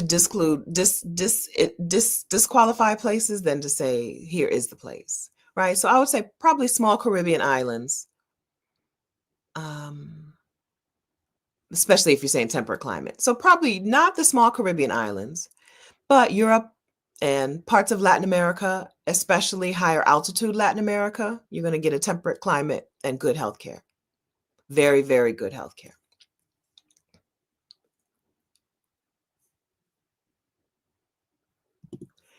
Higher elevation. Hello, I have 7 years until I retire. When should I start making plans to relocate? If you can get residency somewhere, I would get it now. Residency processes are changing and will continue to keep changing for the foreseeable future. If you can get residency in a place that doesn't require you to actually be there once you're approved, I would go ahead and start now. If you want to go to a place like Portugal, which requires, once you get residency in Portugal, you need to stay there for months out of the year. I don't know if it's half the year, or I don't know the number. It's not my business. But in Portugal, you have to stay there. So if it's like Portugal, then I would start a little later. But if it's a country where they're like, get residency, then move down when you feel like it, I'd start now.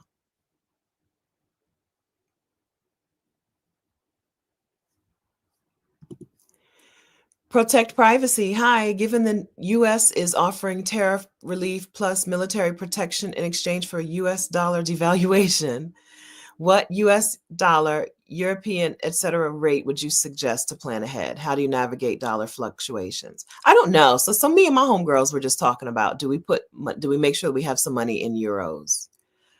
I don't have a bank account in any European country, but it might be time to do that. I don't think I'm a good person to answer this question because I also am like, it's only money. I don't know if but I do. We did just have a conversation about like, are euros the way to go? So I'm moving to Colombia. I think, but I do think I may consider getting a bank account in somewhere in Europe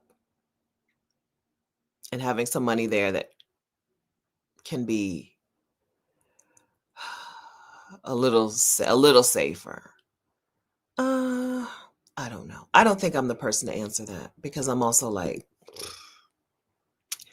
it wasn't real money to begin with, right? When I look at my investment account, I'm like, that's not real money. It's not real money, right? 1 year it's up 32%. Now this year it's down 1,000,000%.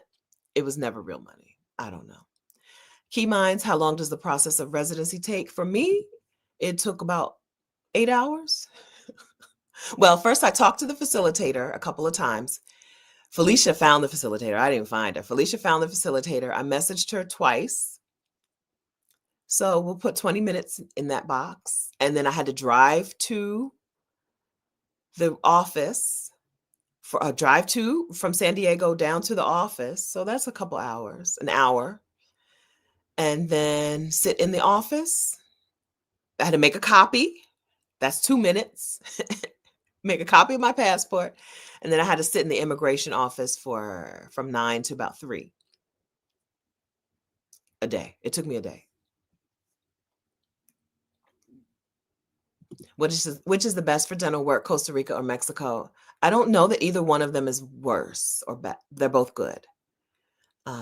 So they're both good. Costa Rica or Mexico. I would get some prices. So the thing about these countries is that they have pricing transparency. So I would go on some sites and find out. And you can WhatsApp. I WhatsApped my dentist in Costa Rica before I came. She had me take pictures of the tooth, right? And WhatsApp her. And so you can find out information before you actually go places. We're not used to transparency in the healthcare system. Things operate very differently around the world with healthcare. So you can price things yourself. So one of the women inside of the Exodus Summit community who went to Vietnam got veneers and she got her underbite corrected in a 4-day time frame. I don't know, it might have been a week. In 1 week time frame, she got veneers on the top and her underbite corrected and some other stuff. And it's cheaper for her to go back to Vietnam to do the next thing that she needs to do. I think it might be a couple teeth implanted. It's cheaper for her to fly back to Vietnam. She lives in West Virginia, Cheaper for her to fly back to Vietnam and do it than it is for her to do that second part in the United States. And Vietnam is expensive to get to. It's a cheap place to be, but it's expensive to get to, right? We're not talking about getting to Mexico, getting to Cancun, right? Getting to Cancun is not, this is not that. Still, it was cheaper for her to do that. Karen, who is the mom trotter, Kay, who is the mom trotter on Instagram, she and her son and her husband got braces, and they go to Colombia to the orthodontist from California. I think they're in the California or Texas. It's cost less for them to fly down to Colombia for a few days every 2 months or whatever for orthodontist appointments than it was to get braces in the United States. So, but between Mexico and Costa Rica, I don't think one is better than the other. I think they're both good. Mademoiselle H, I'm thinking about Ecuador. What are your thoughts, and why did you choose Mexico over somewhere else? I didn't choose Mexico. I just have Mexico residency for security reasons, for safety reasons, but I'm not moving to Mexico. But I love Mexico. It's beautiful. The people are nice. The food is good. You can get good weather. You can get a variety of weather experiences. If you want it coolish, there are towns where it's cooler. You can want the beach. There are beach towns. The city, Mexico City, is a phenomenal city. It's the best city. It's the cityest city in the world. Mexico is amazing, but I'm not moving to Mexico. I have residency because I needed it. Natasha, because I wanted to be safe. I have to be safe. Natasha Moore, could you please talk about the financial requirement? Okay, so Mexico has a thing called financial solvency, residency through financial solvency. If you make so much money per month, or if you have so much money in the bank, you can qualify, you can apply for residency in Mexico. The numbers vary. Mexico puts out a number, and then the consulates in the US look at that number and they're like, actually, we're going to say the number is this. So I would get in touch with a consulate near you and find out their requirements for residency in Mexico. And then I would go to the Mexico government site, Mexico government immigration site, and see what they say. There's you're going to find two different sets of numbers, or four. If you look at 4 different consulates plus the Mexico immigration office, you're going to find 5 sets of numbers. Okay. Pick the place that meets your needs.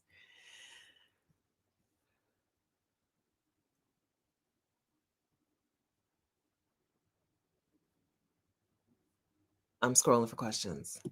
How do I make a living abroad? What do you do today? And can that be done online? So the first question, if I needed to make a living so that I could move abroad, I would look at what I do already. What I do already, can I do it there? Probably no, unless 3 people who can get a job in another country, okay? 3 groups of people: teachers and educators, people who work in education. You can get a job at an international school. You can work in another country, even if you don't speak another language. Healthcare, some countries are like importing healthcare workers. Canada just put out a big call for healthcare workers. I think New Zealand also, or somewhere, I don't know. And not all healthcare workers, and not all, but some, and not all countries, but a few. Okay. And then the third group of people who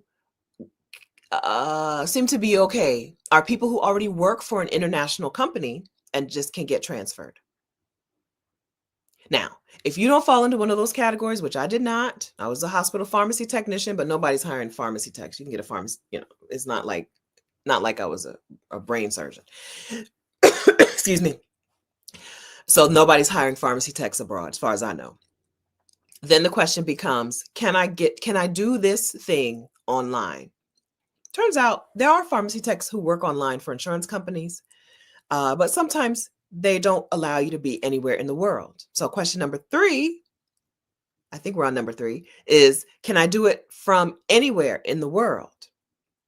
Because there's a difference between I can do this job online in the US and I can do this job online from Mexico, from Malaysia, from what's another country with an M? Montenegro, right? So how do you make a living? Take your skill set and find ways to make money using your skill set online. That sounds hard, But there are people who will help you do that. Libria Jones has spoken at, I think, every Exodus Summit or most of the Exodus Summits. And she specializes in helping Black women and helping people transition into remote work and truly remote, really remote, like work from anywhere work. I also did a video very recently on gig work. Gig work is like driving for Uber and stuff. Gig work sometimes people think they can do gig work in another country, but you can't. Not if you don't have a work permit. And even if you get a residency visa in another country, you're likely not getting a work permit in another country. But are there gig jobs? Is there gig work that you can do from another country? Or yeah, is there gig work that you can do while you're in another country? So my video is called 9 Gig Jobs for Black Women to Quit America. 9 gig jobs for Black women. Okay, so this is a video that I did very recently. I'm going to scroll and find that thing and put it on the screen. Okay, this is a video I did a while ago. So, is it possible to make enough money to live in another country doing gig work? It depends. So gig work is for people who want to live anywhere in the world. One of the most popular forms of gig work is teaching English online. Now, it's really, you're tutoring people in English online. You don't have to be a teacher, but you're tutoring people in English online. We're talking $10 or $12 an hour. Is that enough to live somewhere? Not most places, but some places. But the video will help you look at some types of gig work that you could do from anywhere that can help you live anywhere or somewhere else. I put house sitting on that list. House sitting gives you free accommodation. Now, house sitting doesn't give you cash money unless you find your own clients, but that's not gig work. To me, gig work is I can work it when I want, and I don't have to find my own clients. There's a platform that I go to and the clients are already there. There's a matchmaking process for clients. So to me, house sitting works because even though I'm not getting paid, getting a free place to stay is pretty nice. But we're talking, okay, but the question is, I'm going to go off on house sitting instead of talking about what the question was. The question was, how do I make money to live anywhere? Number one, are you a teacher or do you work in healthcare or do you work for an international company? Because you have a different path. There's a simpler path for you, okay? Number two, what do you already do? Can you do that online and really truly work from anywhere, right? Are you an accountant? Sometimes people be like, I'm an accountant. I'm like, girl, an accountant can be anywhere in the world. People don't care where their accountant is. Your particular employer might care, but there's an employer who's hiring accountants who does not care, or you could get your own clients, right? So number two, can you get a remote job? Number three, could gig work support you? For some of you, no, because you're going to a more expensive place. But for some of you, yes. Number four, do you already have some income or assets that you're not touching? Retirement money? VA money? Is that enough to live off of? Social Security? That's enough to live off of, right? So yeah, what is the money you already have access to? That's money to live abroad. Number five, can you start your own thing? I'm a coach. Coaching plus my YouTube channel, plus the summit, all of that supports me so I can be anywhere in the world.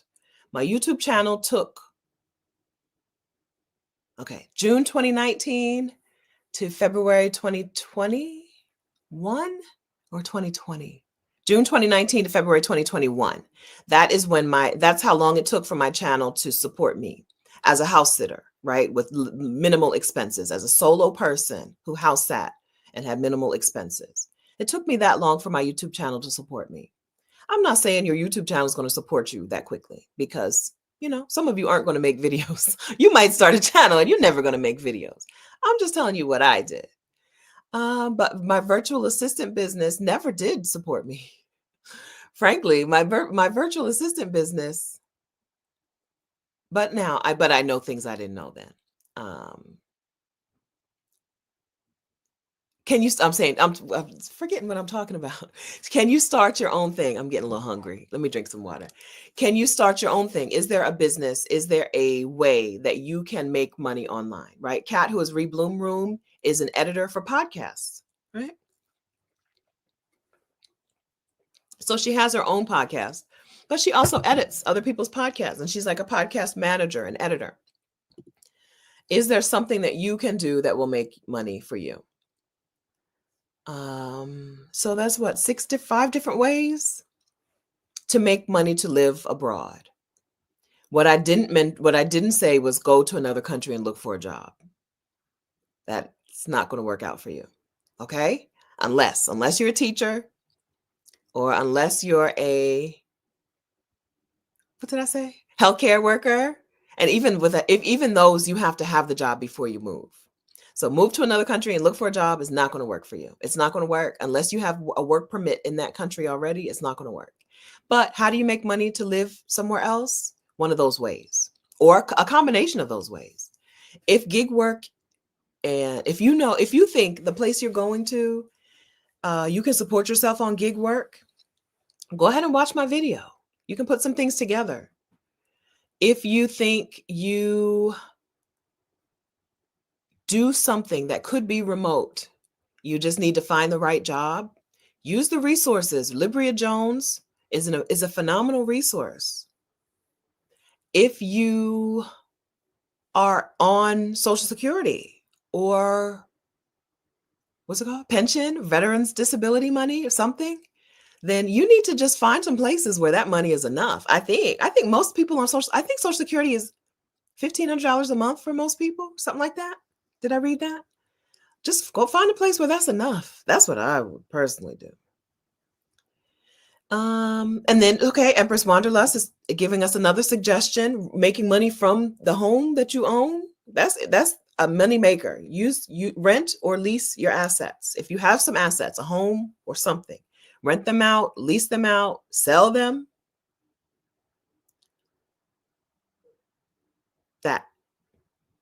That's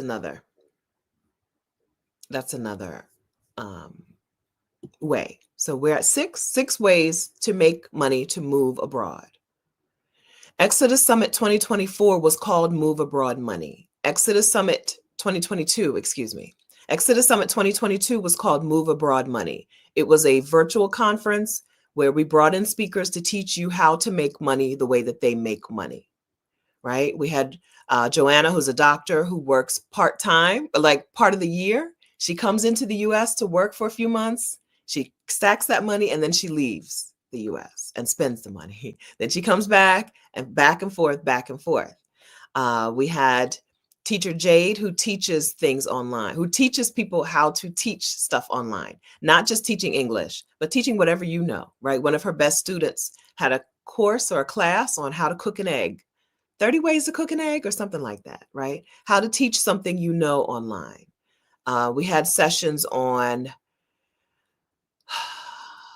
other things. Oh, your home, right? How to Airbnb your home, your own home, not how to rent a home to put on Airbnb platform, because I don't like that.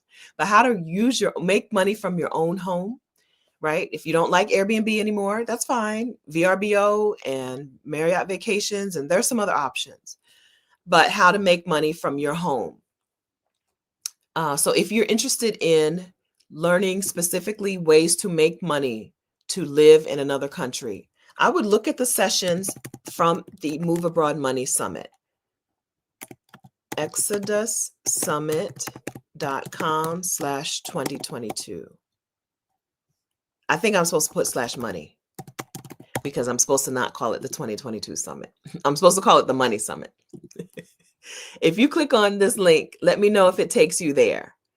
And then look at those sessions and see if one of those sessions is a way that you believe you could make money to move abroad. If it is, buy those replays, watch those replays, take notes, learn from that teacher, and do it, right? Some of the women here are abroad because they have looked at what they could do and who could teach them how to make money doing that thing. They've put those things together and they have money to be somewhere else. Okay?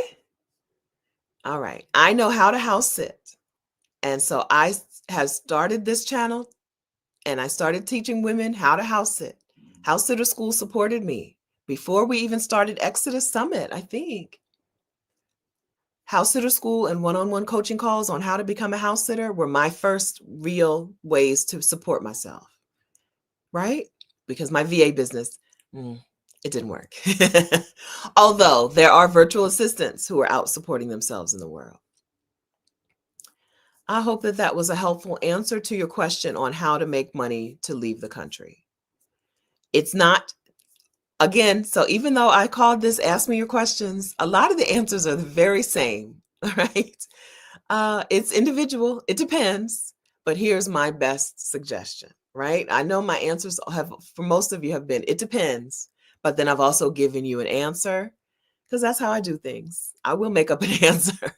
I've made up my best answer based on what I know, based on what based on my years and years of experience talking to and coaching and supporting and learning from Black women who have done these things. Okay. I lost my place. I'm sorry. I'm going to start here, but I lost my place. How much is the regularization fee for residency? I paid about $985 US for regularization. Please remember to hit the like button. Thank you, Danielle Brooks, who just had a big win or has a big appointment coming. But I shouldn't put that out in the internet because this is public. Thank you, Danielle. And good, because I didn't remember what it was anyway. I don't remember. Adelia, the whole reason there are Black neighborhoods in the U.S. Adelia is always going to drop some wonderful information. Adelia is spending a month in Italy, living her Italy gelato dreams. Listen, she's sewing clothes and eating gelato in Italy and eating pasta. Eat, pray, love, baby. Okay, in Italy for a month. I love it when Black women get out. Now, Adelia's been out, but this is different. So she lives in Mexico City, but this is different. Seeing Adelia in Italy is just making me so happy. Okay, Adelia, the whole reason there are Black neighborhoods in the US is because of segregation and redlining. In other countries, we're free to live where we wish. Thank you, Adelia. That's a wonderful point. That's a wonderful point. The reason we had to have Black neighborhoods. But when we go to other countries, we can live where we want to live. Do that. Do that. Caravans, 3 or 4 days. You can stay longer or shorter. Some women are turning around. As soon as they get their card, they're leaving and going home. Other women are staying for a couple more days. So I would say 3 days, 2 days or more. 2 days or more.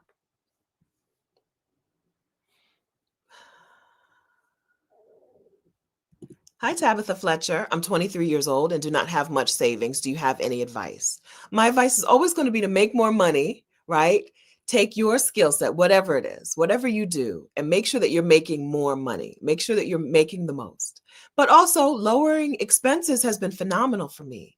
Being 23 years old, no, I shouldn't say that. Being 23 years old might mean that you are solo. I do hope you're not married yet, but you might be married.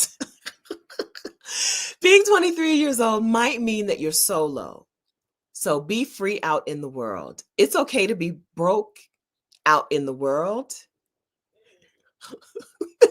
at 23 because, who cares if you have to do a little work exchange here and there to get free accommodation, right? I did work exchange. Now, I did these things at 41. At 41, I lived like a 23-year-old because everybody else who was out doing it was also 23.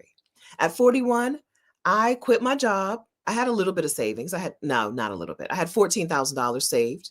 But what I did was I went out into the world and just was like, let's see how far this can take me. If I did not have that savings and I still needed to do it, I would still house sit and do work exchanges. Work exchanges give you free room and board. You get the free place to stay plus food. So I would do house sitting and work exchanges if I was a friend to animals, if I like cats or dogs. And I would get some kind of gig job. I would tutor people in English online for $10 or $12 an hour, and I would be out in the world where I can get a free place to stay. I hope that you're a 23-year-old who feels free to do things and not feels like you have to have everything perfect. Being free to do things out in the world is a nice way to be a young person. Yeah. So, okay, let me start over because I gave that advice in choppy pieces.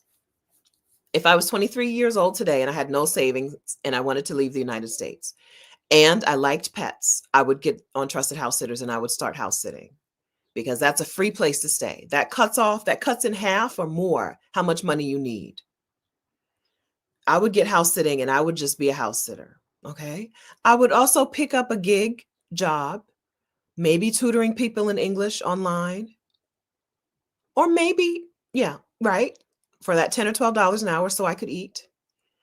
Maybe I would also find a skill set or access a skill set that I already have that's going to pay me better than that. But I would start with that. And I would do some work exchanges to get free room and board here and there.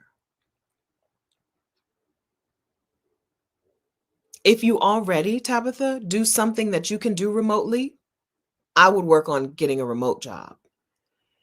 But being a house sitter and tutoring English online a few hours a week is also a nice, chill way to be, right?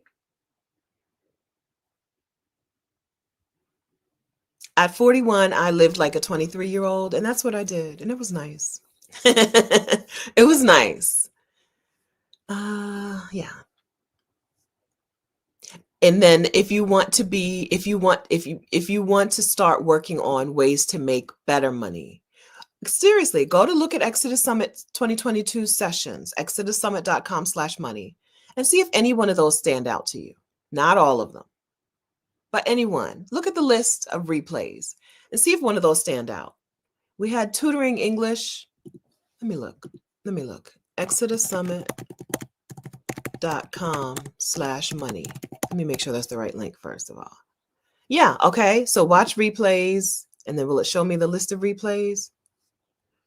Finding remote jobs, building a business abroad, 3 secrets to earning the salary you deserve was about negotiating. Okay, so here we go. Earn income teaching anything online. Host guests on Airbnb while you travel.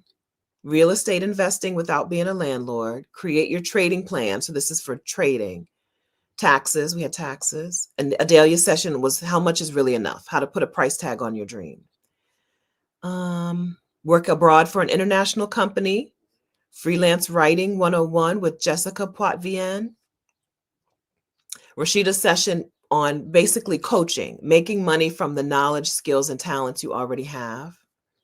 Basically coaching. Sojourner's session was finding freedom and flexibility, breaking into remote work with a traditional 9 to 5. She was a social worker who worked remotely as a social worker.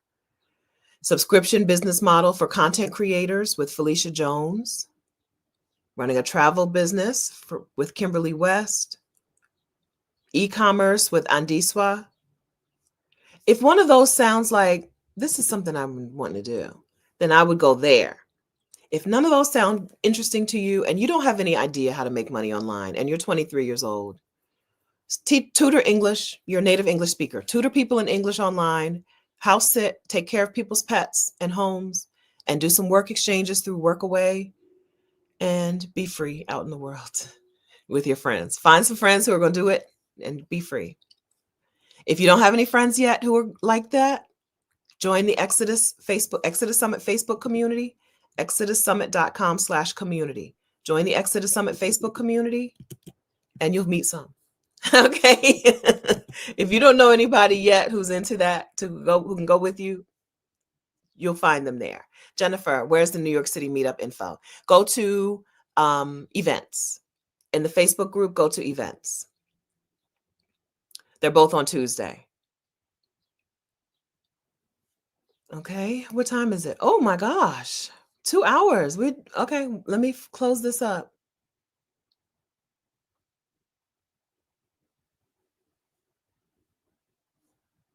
I'm really, really far behind in the chat. So I'm going to skip to the bottom. I'm really, really far behind. I hope I did a good job of answering your questions for 2 hours. I'm going to skip a whole lot.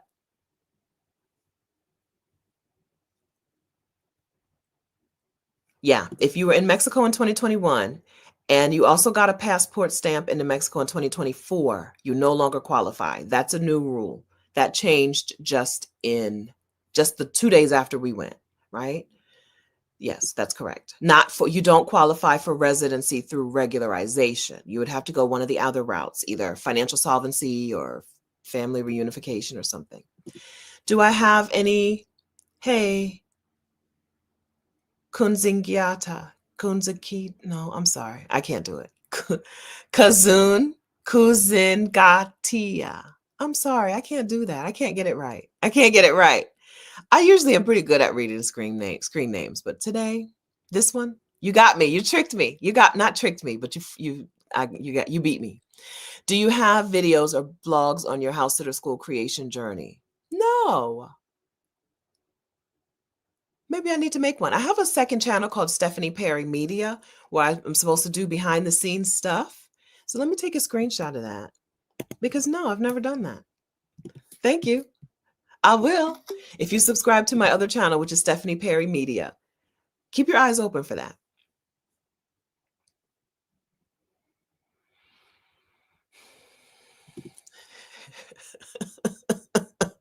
Eat, pray, love. Okay? Eat, pray, love.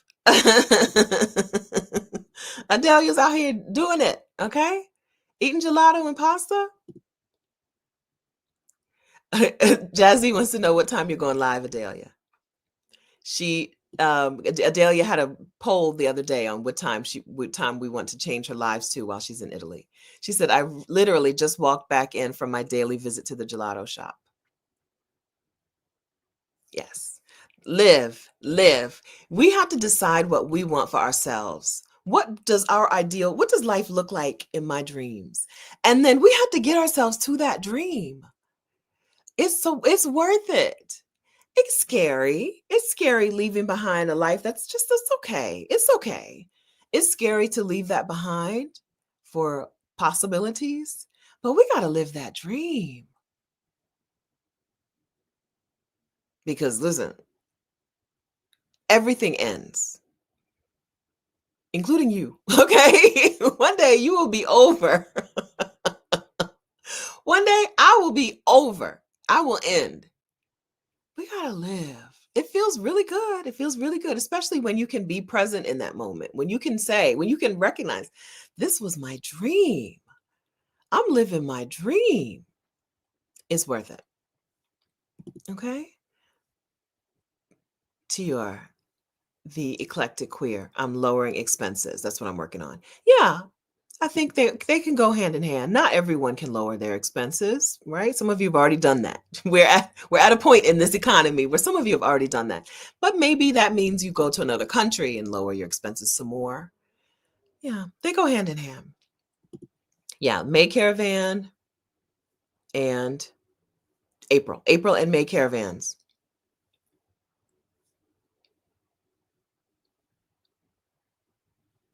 Oh, Viv is yoga bliss dance. I'm in the UK because of you. I house sat years ago, but never thought to do it internationally. US stress made me act, trying for a permanent way out. So you're house sitting now in the UK? UK is house sitter central. So the UK is not a cheap place. You need to know that. Food prices and transportation prices are high, but you can always have a free place to stay in London. Right? If you're house sitting and pet sitting, you can be booked back to back to back to back. Now, you have to decide if the high transportation and food costs are worth it, and the gray weather. You have to decide if that's worth it. Whereas in Mexico, you may not get back to back, but food and transportation is less expensive, right? You have to weigh things out. How can you connect? Hey, Carly, how can I connect with people who want to trek to Mexico in June, who want a caravan to Mexico in June? Inside of the Exodus A.S.A.P membership, women are always planning things together, okay? This is community and something matchmaking month. I gave it a name. I got to give it a name. It's matchmaking month inside of Exodus A.S.A.P. Co-living and language matchmaking month. So this month we're focusing on co-living and learning languages together. But the caravans are still going strong. So it's co-living and languages and caravan matchmaking month. So if you're in the Exodus A.S.A.P membership, get together with somebody in the membership who's going in June. So we had somebody raised their hand the other day and said, I'm not going when y'all are going. I have an appointment on a week later. And another woman was already like, I'm gonna go with you. Let me contact the facilitator, right? Like when you're in community in a space full of action takers, which is what the Exodus A.S.A.P membership is. When you're in a space full of action takers, y'all get it done. So you're invited, Black women, to join the Exodus A.S.A.P membership. It is $247 a month, but you decide how many months it's going to take you to take action. Some of you will be done in a month, okay? Some of these women are done in a month, right? It might take you 3 months. The Peace Out Protocol, which is what we call the whole full process of moving abroad, the full plan, right? The whole strategy. There's 8 parts. Where am I going? What does it cost? And where's the money coming from? What about my people and pets? What about my house and my stuff? How do I get legal residency if you need it? This is not for the people who are bopping, but for the people who are staying in one place. What about healthcare? And then mindset and fear. And how do I work through this? Eight moving parts to plan inside of your move abroad. Some of you will come to Exodus A.S.A.P membership and make tremendous progress on the most pressing one in a month. And then you'll be like, okay, I got good momentum. I'll see y'all. Peace out. Thank you. Right? No problem. Others of you are going to be like, you know what? I want 3 months. I want 3 months dedicated to this. I want to make progress in several parts. Or actually, I want to stick around until I move. Some of you in 3 months, you can be gone. You don't know it yet, but you can be gone. So you decide. This is not priced like stick around forever. This is not set it and forget it pricing like, what's that gym? Planet Fitness? This ain't Planet Fitness, okay? This is I'm committed and I'm ready to work. I have some time every month. I just need help. Join us. And then, so see, look at this. Door Stew 98. What about co-living to reduce your living expenses? Yes to that. So this is co-living month in Exodus A.S.A.P. And just yesterday, we got together on a live call and started finagling who's going where and when, and who wants to live with someone else when you're there. There are women inside of Exodus A.S.A.P. who are going to get them some co-living arrangements set up so that they can do that in the U.S. to save money before they go, and in the new country to not just save money, but to have community and connection and friends and support in that new place.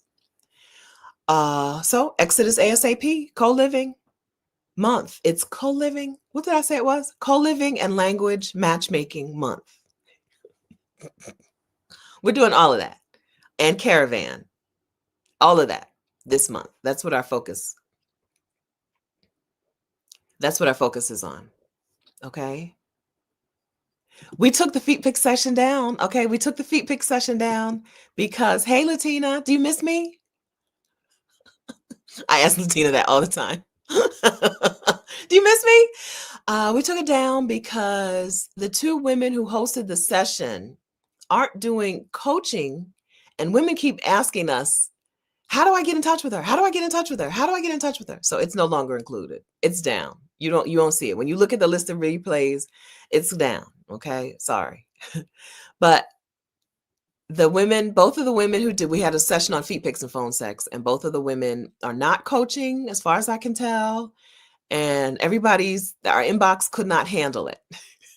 If they were coaching, we could just be like, here's their thing. Here's where you contact her for more help. But because they don't seem to be coaching, we were like, forget that session. We had to take it down. So some of you made money. When we went to Morocco a few months after the summit, one of the women was like, I made my money to fly to Morocco by selling feet pics. Right? So those of you who made your money, you made your money. Well done. But that session is no longer a part of the replay. Would you bop around plus size and do? Hi, Natasha Cage. And do. I now wear a size 22. Things are funny. I don't know. I don't know. I don't know what happened. I went from an 18 to 22 in record time. I now wear a size 22. I bop around plus size. I think there's an amazing resource, and I've interviewed her on this channel. There's an amazing resource called Fat Girls Traveling. Annette Richmond is the creator of Fat Girls Traveling. So they share resources. If your concern is like airline seat sizes and seat adapters, seatbelt adapters and stuff like that, Disney World rides that where I can fit, that is Fat Girls Traveling is a fantastic resource. They are a Facebook group and Instagram. She does camps, fat camp, where they just go and be fat at camp, which I love. So if you have more specific questions, then Fat Girls Traveling is a wonderful resource. But you know what? Quite a few women in this community are my size and bigger, and they out here. If y'all want to let Natasha Cage know, right? If there is a lot of messaging that we're supposed to wait until a magic number before we are deserving of things. Sometimes it's an age, sometimes it's an income, sometimes it's a weight. Sometimes often we're told that we need to be a certain weight or lower, a certain size or lower, a certain age or lower to be able to be deserving of the good in life. But over here, we travel while fat. Over here, we travel without a whole bunch of money. Right? I've been talking about house sitting since I made no money, right? I made no money and I house sat because how else am I gonna have a place to stay? Right? I'm not saying have no plan. We travel with plans and we move abroad and we leave the country with plans, but we don't travel or wait for travel or wait for leaving the country or wait for living our life until we hit some magic number. You deserve it today, as you are. And so we do it today. Okay? We travel fat. We travel without a whole bunch of money. We travel solo. We can't live a life where we're always putting off for the future. We all know people who live in the past. We recognize that that's wrong. She's just trying to, live in the past. Girl, you got to live in today. But we don't necessarily recognize enough people who are living in the future only, not enjoying today, not feeling deserving today, not feeling worthy today, not being alive today. I've been there. Absolutely been there. I thought for most of my 30s, I thought, well, just got to hang in until 65 and then I get to have a good life. Then I get to enjoy my life. There's no difference, I don't think, between that and, well, I need to lose 40 pounds before I can, before I should, before I do. No, I don't. No, you don't. You got to live your life. And then what happens. Some people will go out in the world and lose weight. I happen to be a person who goes out in the world and just gets bigger and bigger. I don't know. A lot of people be like, oh, I've been in Asia who was it? It's one of the women in the Asia meetup. Yeah. Oh my gosh, I lost so much weight here. I'm like, I need to get bigger clothes made. I'm in Asia to get bigger clothes made. Okay. Right. Still deserve it. Still free. Still cute. Yeah, no, we still think long term, Kira Clark. Yeah, we still plan. But we do not put off. Right? We don't put it off. So if you need extra information about being a fat traveler, then Fat Girls Traveling, super helpful. Annette Richmond, I talked to her here, but it's been years, so maybe we need to talk again. I believe she lives in Mexico now. When I interviewed her, she she was traveling full time, but I think she lives in Mexico now. Nice life. Life is good. Yeah. So, yeah, I deserve it. Joyful Smile says, I deserve it. I'm going to say it until I believe it. We can change the negative self-talk. You can change what you hear in your head, right? If what you hear in your head is, I don't deserve it because, and I need to wait until, and I shouldn't do this and whatever, you can change that. You can reprogram your brain. I have used Tony Jones's affirmation music for that purpose, along with some other things. If you just go to YouTube and look up Tony Jones affirmation music, she'll help you. Her music will help you. I got her music on my phone. I watch her on YouTube. I listen to her on the Apple Music. I've bought her music, wherever. Yeah, you can reprogram those thoughts. Some of it is the reprogramming, and then some of it is the actual physical experience out in the world. Giving yourself things you deserve, to teach yourself that you deserve it, right? You can change the self-talk, and you can change the way you operate, even before you believe it. Even before you believe you deserve something, you can give yourself the thing. You don't have to believe you deserve it to give it. Now, it may be harder to do and harder to accept, but you can start doing those things. Even before you believe you deserve it. I'm not a therapist. I'm not a counselor. A therapist might have different information and better structured ways for you to work through these things. But what I can tell you is I've done things for myself, even when I thought that I didn't deserve it. My sabbatical in 2015, I don't know that I felt like I deserved it. I just wanted it. And I saved up the money and I went. I don't know that I felt like I deserved it because I was still I was in the pit of, here's all the things you messed up. Here's all the things you didn't do. That was the self-talk in my head. But then I went out. I just talked to Elle, Empress of Ease, on her YouTube channel. Let me link to that really quick. I just talked to Elle, the Empress of Ease. We had a good conversation. And one of the women in the comments was like, I've watched Stephanie. I've never heard her share these stories. So that means it was a really good conversation, really fresh. And we talked about how on my sabbatical, that's when I realized that my self-talk was getting better. I was like, oh, I'm nicer to myself out here. So let me share her video, Black Women Over 40, Everything You Need to Know About Starting Over. Paste. And then copy, paste. Let me recommend this video to you, Joyful Smiles.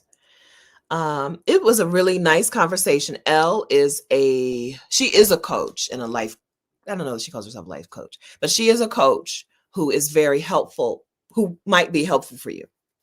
But that video is good. It was a really good conversation. And part of what we talked about was like, oh, once I was in Asia for a while and people were kind and gracious to me, I started recognizing that and becoming kinder and more gracious to myself. Right? It wasn't that I felt like I deserved it when I left, but I knew I deserved it when I came back. I think we can do the thing, even if we don't think we are deserving. I think it's possible to get it, to give it to yourself, and then not earn it, but embrace it through using it, through doing it. Right? I don't know that you need to feel deserving of a thing to give yourself a thing.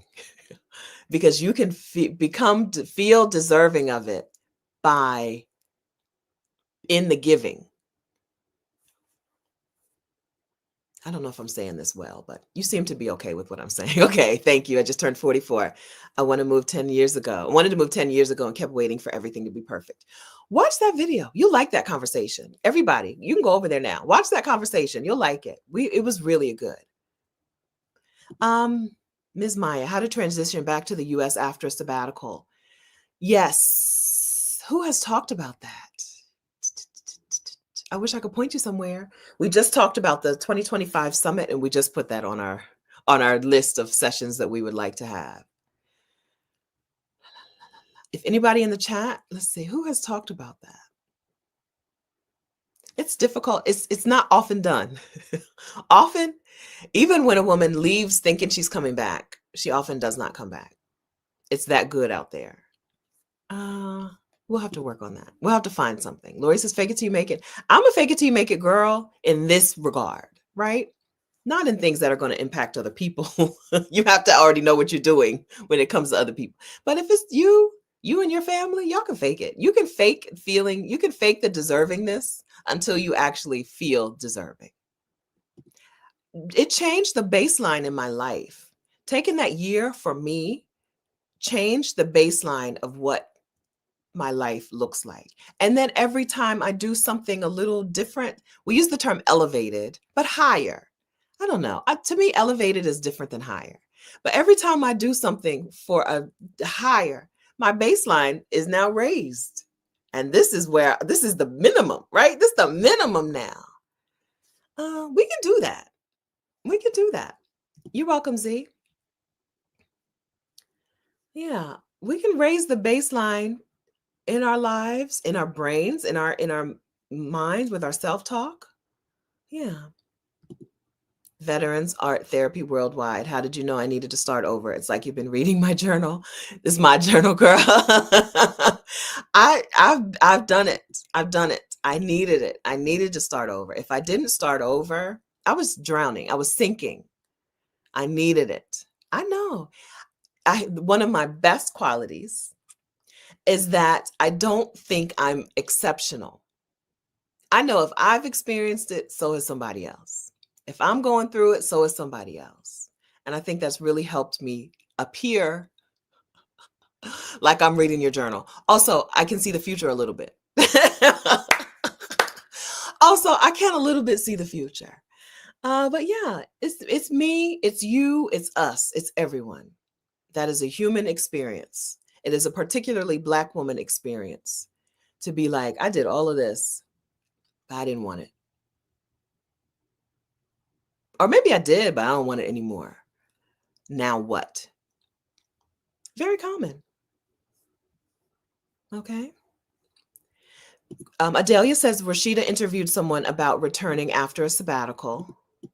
Rashida's channel is called @Rashida. So I'm just going to link to her channel. You'll find it. I don't remember. Was that Mickey? Who asked that question? I don't remember who asked that question, but you'll find it. Okay? You'll find it. Oh, happy birthday. Oh. Oh, you have so much on your plate. You almost forgot it was your birthday. I hope you get some time for you. I hope you get some time for you. I hope you get some food you love, some peace and quiet, and a wonderful birthday. I hope that this is the start of your greatest year yet. Higher, higher. Every round goes higher, higher. Okay, joining the dots. I'm glad you're here. Thank you. Welcome, welcome. Yeah, so there are Facebook groups for Mexico City. There is a Black Brothers and Sisters of Mexico City. If you put in Brothers and Sisters of Mexico City, if that group comes up, then that's the one. If that group doesn't come up, then play with the words. It might be Black women in Mexico City or Black people in Mexico City, something. But yes, there are groups for Black people in Mexico City. There's no relocation tour, as far as I know, for Mexico City. But there's plenty of information between Rashida's channel, Rashida, @Rashida, and Adelia's channel, which is Picky Girl Travels the World. You're going to find a lot of good info on Mexico City and the Exodus Summit channel. But probably I would do Rashida and Adelia's channel. You're going to find all the information you need.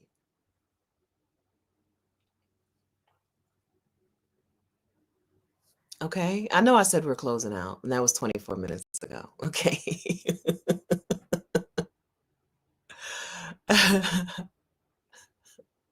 I know, but I'm just looking. I just feel like I need to make sure that I'm not missing a question that. Okay. Thank you, April. My stomach was growling like an hour ago. Oh, your mom said you better do something and she's going to call you to check on you. Do it then. Do it then. Enjoy your birthday. Enjoy your day. You deserve it. Enjoy it. Happy birthday from all of us. All right. Matter of fact, I'm gonna go have some cake for you. I got cake downstairs. I'm gonna go have some cake for you. Okay? That's what I'm gonna do. Before you go, friends, can you do two things for me? One, can you hit the like button? It's free. If you would hit the like button on this video, we would appreciate that. Oh, shoot. And then thank you for the super chats. I'm sorry. I hope you're still here. Kitty Cats, thank you so much for the super chat. The original one, I answered your question. Thank you very much for the super. No, that's not a super chat, but thank you for that. Annabelle K, thank you for the super chat. Annabelle must see the future. I think I can see the future and I don't see a man. Okay. But Annabelle believes she does. I will receive that. If he's rich, I'll receive that. Thank you, Annabella. Thank you, Stacy Smith. Is this Stacy Smith who I know from in Delaware? Thank you for the super chat. If you're still here, listen, this was 2 hours ago, so I don't know. All right. Thank you very friends for the super chat. You know, the money goes to the Vicarian Sabbatical Fund, where we send a Black woman on sabbatical. We've sent 20 something $1,000 to Maisha Francis, and we sent $25,000 to Alicia Renice, $1,000 so that they could not work for until they felt like it, right? Or until the money was gone. So thank you for that. We're still going strong. The sabbatical fund has to pick another person and whatever, but it still exists. And so thank you for those super chats. They are going, that money goes there. Okay. I hope you see all the happy birthday wishes to you. Okay. All right, friends. Now I'm going. Have a wonderful day. Have a wonderful weekend. Thank you for your kindness. Thank you for asking questions. Thank you for that. Thank you for answering the questions that I didn't get to, or that I didn't fully answer, or that you had a better answer for. Thank you for doing that for each other in the chat. Thank you for answering each other's questions and taking good care of each other. New York City squad, I'll be in New York City Tuesday. So go to exodussummit.com/community to get into the Facebook group, and then hit events to find those two meetups on Tuesday, one big, one little. Pick your poison, pick whichever one. I'll be at both. And Delaware Exodus A.S.A.P members, if you're in Exodus A.S.A.P and you're near Delaware, I'll see you in a little bit. Okay, friends. Thank you kindly. Okay, Kimberly. Yeah, I'll see you soon. I'll be in my walking shoes. I'll see you soon. All right, friends. Have a wonderful day. Thank you again for being so wonderful, for making this such a wonderful space and such a wonderful community. All the links that I've mentioned will eventually be in the description of this video, but give me some time. Exodus A.S.A.P is the membership community for your Exodus, for your Peace Out protocol. And then exodussummit.com/community is the free Facebook group, and exodussummit.com/quiz is the which country should I move to quiz. I'll put those in the chat later. Might take a day. Okay. Bye, guys.